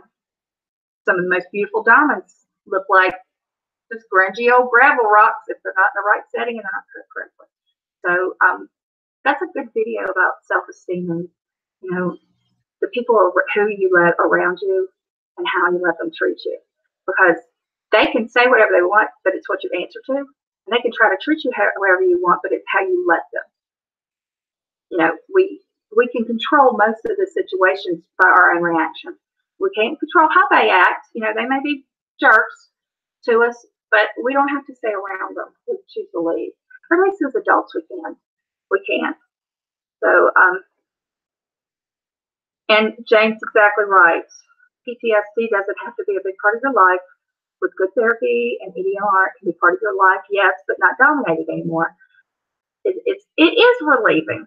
You know, when you're raised in an abusive home and then you move on into a relationship that's abusive, whether it's emotional or physical, you start to shrink and you start to cower. And when people raise their voice, you flinch like you're going to get hit. And you're always, your nerves are shot. You know, you can't find peace or relief if you're going through that. That's why I say, you know, please, you know, if you can't find a therapist, DM me. I'll help you find one. And, you know, my whole goal is to make everyone feel that they are precious and they're worthy, and you are. And don't let anybody put you in a setting when you don't belong, because you want to shine. Self-esteem, love yourself, be a little selfish. You know, I tell people about all the time. They're upset, they're depressed because of their situation, but it's because they think of everybody else first. Like, you know how if you're a mom, you'll definitely understand this, or even if you're a baby mom, everybody else's needs come before yours. And that's not good. You have to take care of yourself first. If you're not happy and healthy mentally, physically, emotionally, behaviorally, you can't take care of everybody else. You know, you have to be top notch. You know, it's like a car. If it's not serviced regularly and taken care of and in good condition, you're not going to be able just to hop in it and drive. Take everybody where to go. You know, you are that car. You have to have maintenance and care and, you know, treatment. You have to treat yourself well. And a lot of us don't. A lot of us say, oh, I'll do it later. You know, we won't even take like a long bath, which every mother, I think, should be able to have like a long soak and just relax, because being a mom, taking care of kids is hard. But we have to be a little selfish. Stacey, I hope your daughter watches that and get in touch with me. I'm more than happy to help. Yes, having a physical reaction to something that you can't control is PTSD. It's one of the symptoms that we look for. But she just keeps really going on, guys, that remind her of him in good ways, but then they have these crazy aspects. I don't know. Her father was another like this. You know what, Stacey, once you date someone, and especially if you're a little behind, I mean, mature-wise, emotionally, you're vulnerable. Teenage girls are extremely vulnerable to get into abusive relationships because they often don't have the self-esteem and strength to get out of that. And then once they become used to being mistreated, then it's a pattern. And so we have to help them stop. And I really hope your daughter doesn't stay in that cycle. And I hope that she listens to you. I hope you're able to get through to her. And I'll help in any way I can. Margaret says, I tattoo. Oh, tattoo artist.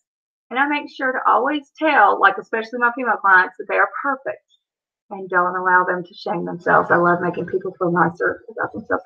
I do too. I think that's wonderful. I think whatever you need to do to make yourself feel good, whether it's Botox, or, you know, doing your facials or getting your nails done or buying something pretty to wear that you really like, or, you know, it can even be something so simple as like taking a half an hour out of each day to walk. I encourage people to do that, even if it's on your lunch break. You know, you get off at your lunch break, you work, or maybe after you get home, set all your stuff down. You know, if the kids aren't there yet or whatever, even if they are, you know, try to get a half an hour to yourself and just walk. It's good for you physically, but it's also good for you mentally. You will de-stress, and I want you to be able to look at yourself and say, I love who I am now. You know, I love this person. I love this body I'm in. And even if it's got what someone might consider a flaw is beautiful to me. You know, no body is perfect unless it's a picture airbrushed, and those look freakish. Our scars define us, whether they're stretch marks or cut marks or, wrinkles, whatever. They make us unique. I think everybody's talking about PTSD. I don't tattoo people who want face, neck, hands tattoos unless they're already covered. I don't want my clients to regret anything. That's a good policy. And not tattooing anybody's name on them. That's always a mistake. Nikki, you said you love giving compliments but hate receiving them. It makes me feel uncomfortable. A lot of people are like that. A lot of women are like that. They can give, but they can't accept. And that's because you're afraid of looking conceited, or, you don't feel like maybe it's valid, or they're missing something that, you find is a flaw, or, that they're just saying it. We make up all sorts of reasons why when somebody gives us a compliment that, we shouldn't accept it. And I tell people, say, thank you. That's all I gotta do. Thank you. Whether it's, you look beautiful today, or, your hair looks great. You have beautiful eyes, or I like that outfit. Thank you. Start accepting. It's hard to do it first, believe me, but that's part of building our self-esteem, being able to accept kindness and compliments and, all that from others. But Stacey, you are certainly welcome. And it's the very first one, and I think it's on the front page of my channel still. I'm in a zigzag striped dress, and I'm literally turned around facing the other way, and I'm like this, and I'm using my phone, but because I hadn't figured out the camera yet. So, but yeah, if you need anything, if you need any help, just get in touch with me. Yeah, where's your shop, Margot? I think you're getting clients in here. Wow. I have 2 tattoos, but one's with my tummy tuck is done, one's going to disappear. But also have the other one.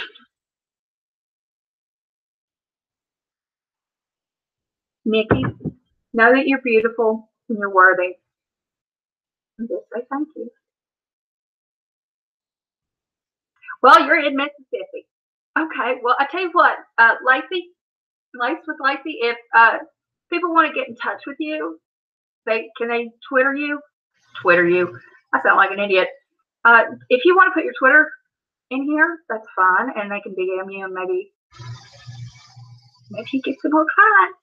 My daughter's best friend, Grace, she does tattoos, but she's in Columbia, South Carolina. Yes, I do. I have 2 tattoos. I don't know if I've told you. We're going a little over 3, but it's all right. Since when have I ever stopped to stream on time? Okay. I have 2 tattoos, and there's a reason behind each one. There's a story behind each one. I think I've told this person before, but I'll tell it again. Okay. My first husband, of course, my hair was long, not quite this long, like this is about my butt now. My hair was always long, and it was late 80s, early 90s, so I had a perm, and I had like big hair, and it was long. And he hates tattoos on women. And he used to always threaten and say, if you ever cut your hair off short or get a tattoo, I'll divorce you. Because he was an asshole like that. And I can say that. He really is. So we've been separated, and we had the separation papers signed, and it takes a year because we had a child. It takes a year to go back and get the divorce finalized.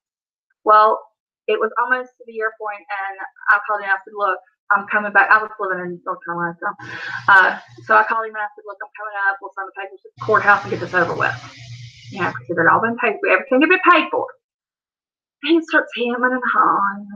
I don't know. This week's not good for me. Maybe next week, blah, blah, blah. And I said, okay, I'll give you till next week. But next Monday, you better meet me at the courthouse or we're going to have time. Because he, not gonna go into it. So anyway, a friend of mine came down to visit me. And I said, I know what I'm going to do. I'm going to make sure. I'm going to put him on his work. So she took me we went to this little tattoo shop in North Carolina. And the guy, he could have played Gandalf. He had long gray hair and he had a beard and, and it was obviously, kind of, there were bikes outside. I'm like, okay, cool. Because I love going bike week, all that. I'm like, bet he does good work. Well, we went in, saw the pictures, everything he'd done and his work. And I was like, okay, this looks pretty good. All I want is the Greek symbol for Virgo. And I put it right on my hip bone. And he's like, why are you doing this? And I said, well, I have personal reasons. But so it's just like an M with an extra thing and it goes down. It's the Greek symbol for Virgo. So anyway, I go up Monday. I had it done on Saturday. But Monday it looked okay. And I go up and I'm at the courthouse and there's my soon-to-be ex-husband, and he's like, I don't know. And I said, well, come on inside the building, and we'll get this. We'll talk about this and get it taken care of. So I get him in the building. Now, I know absolutely everybody that works in the courthouse. I have gone to school with their kids. They're friends with my parents. I mean, it's a small town. Everybody knows everybody. So we're in there, and we're in the clerk's office, and he's having I said, you have to divorce me. You said it. You swore on it for years. He's like, why? What are you talking about? And so I had jeans on. I had set my jeans, pulled it down, and I said, I got a tattoo. I wasn't going to cut my hair. And he got tickled. He laughed. He said, you really did that? I was like, yeah. And he signed the papers. Well, my parents are not into tattoos. My parents are extremely conservative, backwards almost. But my mom, when I would go up to visit, I would stay at my parents' house, and my mom, there's no modesty with her. She comes in the bathroom when you're showering, the whole shebang. I told her for over a year that it was a fake tattoo. I was like, oh no, it's just one of those fake ones. And then after a year, she's like, Beth, is that really a real tattoo? I'm like, yes, you dummy. But yeah, so that's my story about that tattoo. The one on my hind end, the reason I got it was because I was dating a man, and we've been dating a long time, and I don't know, we were both idiots. He and I both got little matching tattoos on our butts, and mine was funny. Everybody that saw it, which I had to be in my bathing suit for you to see it, but it was funny. But then I was like, well, after we broke up, so I don't want the tattoo on my butt anymore. I got to change it up. I either have to have it removed or covered. So my best friend, her tattoo artist, which she has some amazing tattoos. He's in New Jersey, and he's called Wolf. And I don't even know his last name, but he did all like Motley Crue and Bon Jovi's and all the rock bands because he's that good. And I said, I need to cover this up. And it was just little. And he said, well, what do you want? And I said, I don't know. I said, let's think about it. And I thought about getting something like, a cartoon or something. I thought, no, get it on my butt. I want a butterfly. So he sketched out a butterfly and tattooed over. You can't see it anymore. So I have a butterfly. But I got a booty tattoo. Hashtag best booty tat. So, but I got it. I was with my husband. We were dating. We've been dating for a while, and I was told time. That's my friend's name.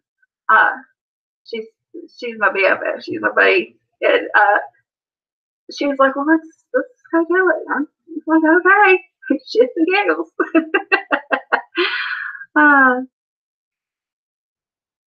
Margaret says, y'all, I really do actually care what I put on people, though. I will take the time and make sure it's right and they feel comfortable with themselves.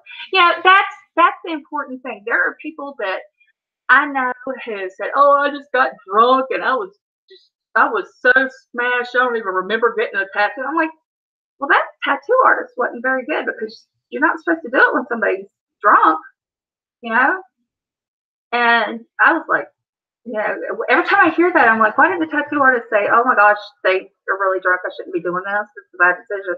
But I like to hear that, you take care of your clients. You know, I know that my daughter's friend, she's really good. She does beautiful work, and she's real careful about who she puts any kind of body art on. Welcome to the club. You got one too. uh, that's right. You have to live with them together. I mean, if you go to get them removed, they hurt. That's painful and expensive. Wow. Yeah, we just cut them up or get it right in the first place. My daughter was like, her birthday was back in March, and she's like, I think I'm gonna get a tattoo. And I said, what are you gonna get? And she told me, and I said, you might want to think about that. Well, she's like, yeah, I really want it. That's what I want. And it was small and it was cute, but I was like, I don't think you're gonna be happy with that. That's just mama's intuition talking. And you know, she got in the shop and she got to looking at it, and it even got drawn on her. They'd done it on the tracing paper and done that and made sure that it was what she took one look at it and she said, this is me chickening out on the tattoo. I said, I told you it wasn't a mistake. But I said, you know, you have to live with it. So make sure that, oh my God, I have no fear of needles. Zero. None. I stick myself so much because I'm a type 1 brittle diabetic. My fingers are constantly getting stuck, or I'm putting a needle in myself, or taking a B12 shot. So, you know, needles of all sizes. I'll sit there and watch them put an IV in. It doesn't bother me a bit. And I'll sit there and talk and say, don't mess it up. But, you know, the butt tattoo, though, tears were streaming. I wasn't like bawling, but tears were coming. And my best friend, she was like holding my hand. She's like, are you all right? And she fell asleep during hers. She always does. She's got full body. It's everywhere. And they're beautiful. And they all match. They're all dragons and fairies and like the whole thing. It's gorgeous. But she was like, I fell asleep during my thigh, on my thigh, and I'm like, this hurts. And she's like, the only place I don't have it is on my butt. I'm like, well, you'll see. But yeah. Oh, let me see. Yeah, I want people to come back to me and refer friends and family. My clients keep my mama lifestyle in mind. That's right. That's right. It's a big pack piece with from the nape of my neck to the bottom of my booty. Thank God it's done. One of the biggest labors of love in my life. Oh, I'd say, oh my gosh, because when my best friend, she has back of her neck, and then she's got this beautiful dragon that is like 3D coming at you. Like, she wears backless shirts, people think it's a t-shirt. And then she's got little pixies and, you know, the leaves and the whole thing. And then she has her legs done down to her calf. But the back took forever because, you know, you have to do it in stages. But man, it looks so good. It's just beautiful. IVs and giving blood or anything like that doesn't bother me. Some tattoos I have didn't hurt, but some were very painful. It's weird how different each can be. I think it is, and I think it depends not only on the type, the part of the body that you put it on, and what you're getting, and the artist. Because I know some people say that some artists go really hard and deep, and it hurts like a lot, and then others don't seem to. They have a lighter touch, and so it's not quite as painful. So I don't know. All I know is that hurt on my butt. I'm not getting any more tattoos. My favorite is tattooing older clients. It's just so funny and in a point in their life where they do what they want. You know, and I think that's beautiful. And, you know, people tell, and my mother said this to me, and then she said it to my daughter. She's like, that's going to look real cute when you're 80 years old. I'm like, well, I'm 80 years old. Nobody's going to be looking at my house. Who's going to care enough to look at an 80-year-old woman's ass? But I don't know. It's back there, and I'm at a distance here, and I have my stories, and I'm enjoying them. So, yeah. No, we pierce our ears. Some people pierce other things. But, you know, tattoos, if we want to decorate ourselves, we have that right. We own our own body. Maybe I'll consider one day. But as much as I changed my mind, I want to like and love no for now. Otherwise, I would have had a Duran Duran tattoo that I would hate now. Like that commercial where the women had the two 80s hair bands on their back, and they're like in their 30s. You can tell they're watching their kids. That's funny. And they got matching tattoos on their back. But yeah, I've seen some people do some really stupid things when it comes to tattooing. Another girl I know, she got the boob tattoo, and it was the Harley Davidson and all that. And she tanned. Now, this was back many years ago, and she's passed away. God rest her soul. But she tanned so much. She had platinum blonde hair and it was about that long. And this was like before Susan Powder days and all of that. I mean, she was a hoot. She was a wonderful person too. But she went on a tattoo spree. I think she got tax return money or something, and she got the Harley symbol across her boob, and then she got another Harley thing here, and then she got one on her arm and one on her leg. I mean, she was just loading up with Harley stuff. I'm like, are you sure you want to do that? Oh, yeah. I'm always going to be a biker chick. I'm like, okay, well, that would have been fine if she'd stayed out of the sun. But she would tan, like, she would start out pale, and then she'd get in the tanning booth, and she would go every day, sometimes twice a day, back before they knew it was bad for you. And those tattoos were so ruined. I mean, they were fuzzy. They were awful. They needed to be touched up. And then she didn't have the money to do it. I'm like, I don't ever want to be like that. And I always want to tell people when they get tattoos, I'm like, okay, but take care of it. Like my best friend, she wears the sunscreen everywhere, and she doesn't let that happen. Beth, is your wedding ring green, or is it just the light shine on? Actually, this is a ruby. It's a dark ruby, and it's got 2 rows of diamonds around it, and then this is an emerald. Let's wear those together. This is my engagement set, and then that's one that we bought. And actually, I can wear it up here, but it doesn't. It's too much for my fingers. My fingers aren't real long. Let me turn around so you can see it better. They need to be cleaned. But yeah, that's my wedding set, and I designed that ring. Actually, I could not find a ring I wanted, so went to a jewelry store, and we searched for a year after we dated, and then he went back to school for a little bit, and I was doing my own thing, and then we got back together, and it's been 9 years since we reunited. We've never been separated since, but we knew after a year that we were going to get married, and he was like, what kind of ring do you want, blah, blah, blah. He goes, I'm into jewelry. And we were looking, I could never find anything I liked. Everything was a halo ring, or looked like or Tiffany setting, and I'm like, I want Art Deco. And that's what I really like. The 20s, 30s, late 20s, or late teens, late 20s style, the Art Deco jewelry. I really love it. And so we found a jeweler who was willing to let me design my own ring. So thank you so much. I'm really proud of my ring. I got a good man. He put up with me. Most would say take what you can get, but he told me he had been engaged once before, and then he was married once before. And when he got my ring, he said, I've never paid so much for a ring before. And this was, of course, 9 years ago. He said a lot more stuff.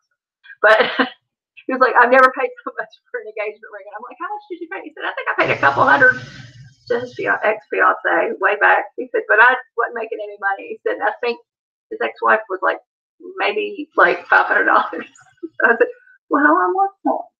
I'm going to stay with you and be good to you. So,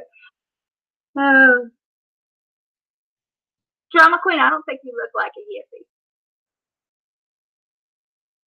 You don't strike me as the hippie type. Which, I have friends who are hippies that are really, really cool, that I totally love, and they're totally into the hippie lifestyle. They still do the Grateful Dead gatherings and all that. I have people from all walks of life that I really enjoy, and I love my hippie friends. They're cool. They're chill. They don't bathe a lot. At least mine don't. My friends don't, but they're awesome people. Give you the shirt off their back if they're wearing one. I always wear my grandmother's wedding ring. She passed when I was 8. Oh, Becky, I have my grandmother's. Okay, my My grandmother had 4 rings because my Grampsy, he gave her the one that she was like 19 when they got married, and he was in the army. This is during World War II. So she had one with a little bitty diamond in it. That was her actual engagement ring, and it was 7 years old. Well, then he got her another one that was like, I think, a quarter carat is the main stone, and then later on she got one that was like a half a carat. It was that 80s flower shape, where you have the one stone in the middle, and then you have the same size stones around. So it's kind of like a cluster pattern. And then he got her one that was like a carat. And she wasn't real big into diamonds, but she had all these rings jammed on her finger all the time. So my daughter has the little bitty one, the engagement ring. I have the quarter carat. My mother has the half carat. And my Aunt Ann has, she's the oldest, so she has the full carat. And the thing is that my mother used to tell me, she was like, when you turn 50, you'll get your grandmother's ring, which I've already got her quarter carat, but yeah, we don't talk now, so I doubt I get anything. I guess my brother's children will get it, but that's okay with me. That's fine. But like you would expect to see my tattoos on someone like Margot Antigo. Margot's got good tattoos. She carries her tattoos well. Ed Hardy style tattoos. Are those leggings? That's cute. Oh no, Kelly, I'm so sorry. Oh, well, that's why we didn't give my daughter my grandmother's engagement ring. My mother had it, and she was getting ready to get married, and I don't know, she wanted that as her engagement ring, and so my mother sent it to her, and he proposed with that. Oh, good divorce. I don't know what the status is. We don't talk about that, but we talk about everything else. But I'm glad that we didn't give it to her when she was younger, because she wouldn't have appreciated it as much, and she could have lost it. Well, you can lose things as an adult too. So those Ed Hardy style tattoos, I like those too. I think those are really cool. I was in the military for a long time. I've seen a lot of really, really bad tattoos. Yeah. The ones where the guys just go to some random shop and, because they're often drunk for the weekend, and they're like, yeah, I'm going to give you a big tattoo. And they're like all lopsided. And forgive me, but unless you've got somebody that is a true artist, which I'd love to see your work, but like, I've seen some really horrible faces on tattoos. Like, they get their babies tattooed on them, and the babies, like, the way they angle their arm or wherever they put it, it's kind of horrifying. They look like monster babies. Y'all know what I'm talking about? It's like, why do that? And then they get too darkly shaded. Don't put your baby's face on your sleeve or wherever. Don't do that. It's unless you've got an artist that's really, really good. I don't get it. The only name I would ever put on myself with a tattoo would be my daughter's, because they say it's bad luck if you do, like, anyone you're in a relationship with. Like, if I put my husband's on there, then it's bad luck, so I won't do that. But Margot, definitely, are you Margot A on Twitter? Because if you are, we all need to follow you and see what you do. Been doing it for 13 years. Oh, you're taking care of your mom. That is so sweet. I have Drama Queen says, I have my husband's grandmother's ring. Not too fancy, but I cherish it. It was one of the first things that really made me feel accepted to his family after we were married. That is so sweet. And I feel, I think George should be passed on. Like, Madeline's gonna rack up. My daughter, because y'all know I'm kind of jewelry crazy. But my grandmother's rings, they're not big diamonds or anything expensive, simple setting. But it's the fact that it was hers. That it's hers. And, my daughter will get that one as well. And I should wear it. I should wear it because it's actually white gold as well. So, I mean, I could put it in with this one. But this is the center stone on this one is carrot, and then the extra diamonds around. But I don't know. I joke that when we hit our 10-year anniversary, wedding anniversary, that I want a 10-carat diamond. So yeah, that's the thing. By the way, if anybody watches Southern Charm, did you see Pat Altschul's engagement ring? It looks like Elizabeth Taylor's. It's like that big. That diamond looks like a little ice rink for ants. Shit you not. And I'm like, okay, I never liked her because I really don't. She's one of those Yankee pretenders. But yeah, I'm like, but I gave her props for that ring. You don't have Twitter, but I have Instagram at Margot Toddler, MargoTaudler,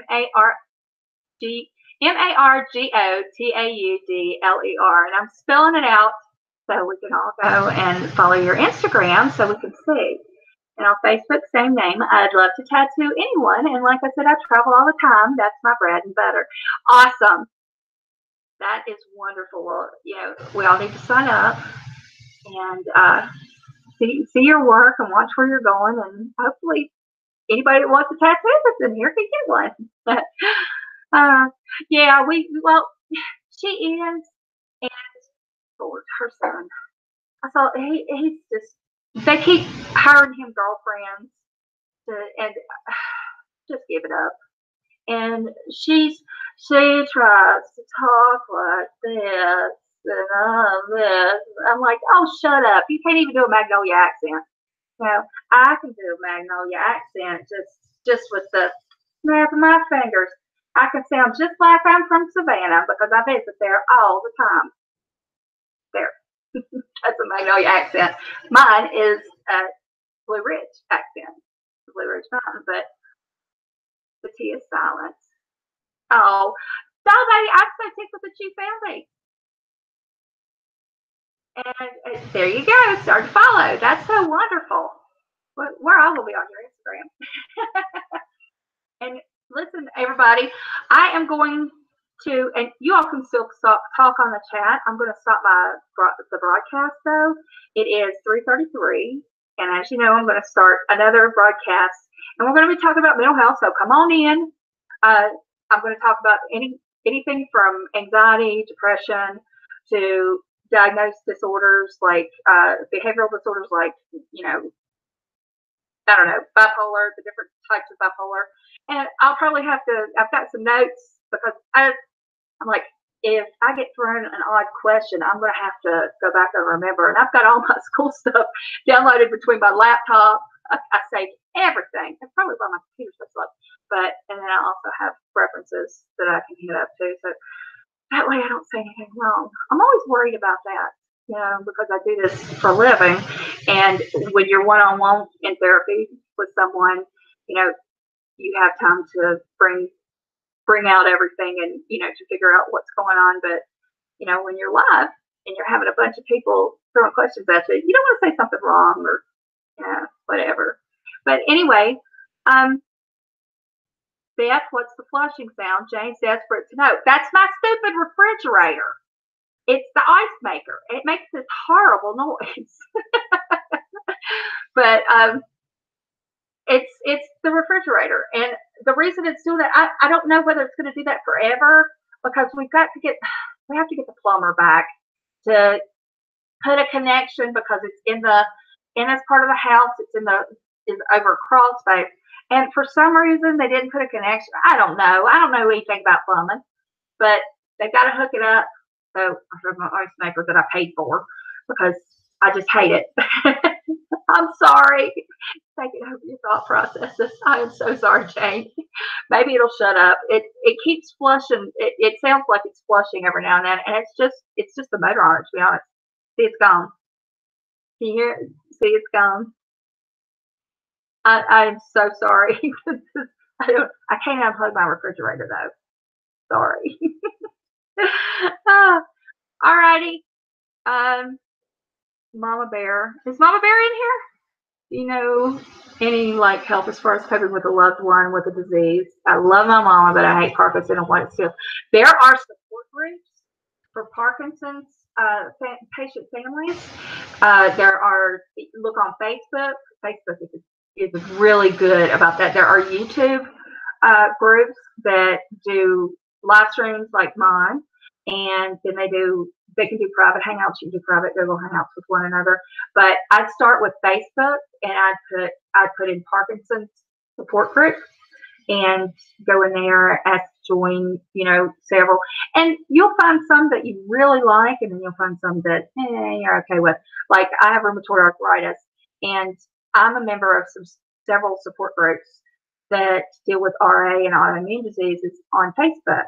And they've been a treasure. I've met some wonderful women. Donna visited with some, but that helped me a lot, because I didn't know. Your doctor doesn't tell you everything, and so it was combining knowledge that really helped. And then there were some strains that I'm like, all they want to do was smoke pot for everything. I'm like, no, I want to slow the progression. I need to do more than just numb myself. So look on Facebook, and then look on YouTube for Parkinson's support, and I think you'll find, because you never knew that, just now getting to a point where I'm actually, I even need the help. It took me a while, both with my RA and with my grandmother. I took care of her, and she had Alzheimer's, and I had to get help from a support group, because I was in sales. Yeah, I'd had medical classes, but I'd worked as a CNA when I was 18 in the Alzheimer's unit, but that's all I knew. I didn't know a lot, but the support group, man. Then I was in a mental health support group because I was getting really depressed and agoraphobic, and it was great. So let's see, am I missing anything in the chat? Oh, I'm sorry, Steve. I am so sorry for your loss. And Margot, I'm so sorry. Oh, that's all right. Everybody puts Mama Bear and Mama Beth and gets us all mixed up, Margot. I'm sorry your mama suffered through that. And Steve, God bless you. You're in my prayers. After watching that video that brought me here, it made me thankful. Oh, you're so sweet. I'm very lucky that the people who come in here are all, good-hearted and supportive, and we don't get trolls. If you hear my dogs, I'm sorry, they're in the den, and they're probably driving my husband crazy because they need to go outside. And when he gets on, he's been on the treadmill too. And when he does that, they get aggravated. They feel neglected. I don't know. Would you all like me to? I think I better start over on a stream. You all can talk about this, and then you'll see me. And at 4 o'clock exactly, I'll start a new hangout, and I hope everybody comes back. We're just going to talk about mental health, and I'm going to let the chat lead me to wherever you want to go. And I have my DSM on my phone in case I get any stumpers, okay? But I love you. You love you. Take care of yourselves. Y'all can keep chatting. Be 20 minutes now. All right? I'm going to go use the bathroom and get something to drink. Take that time to do that, and I will start a new live chat. All right. Bye. Love you.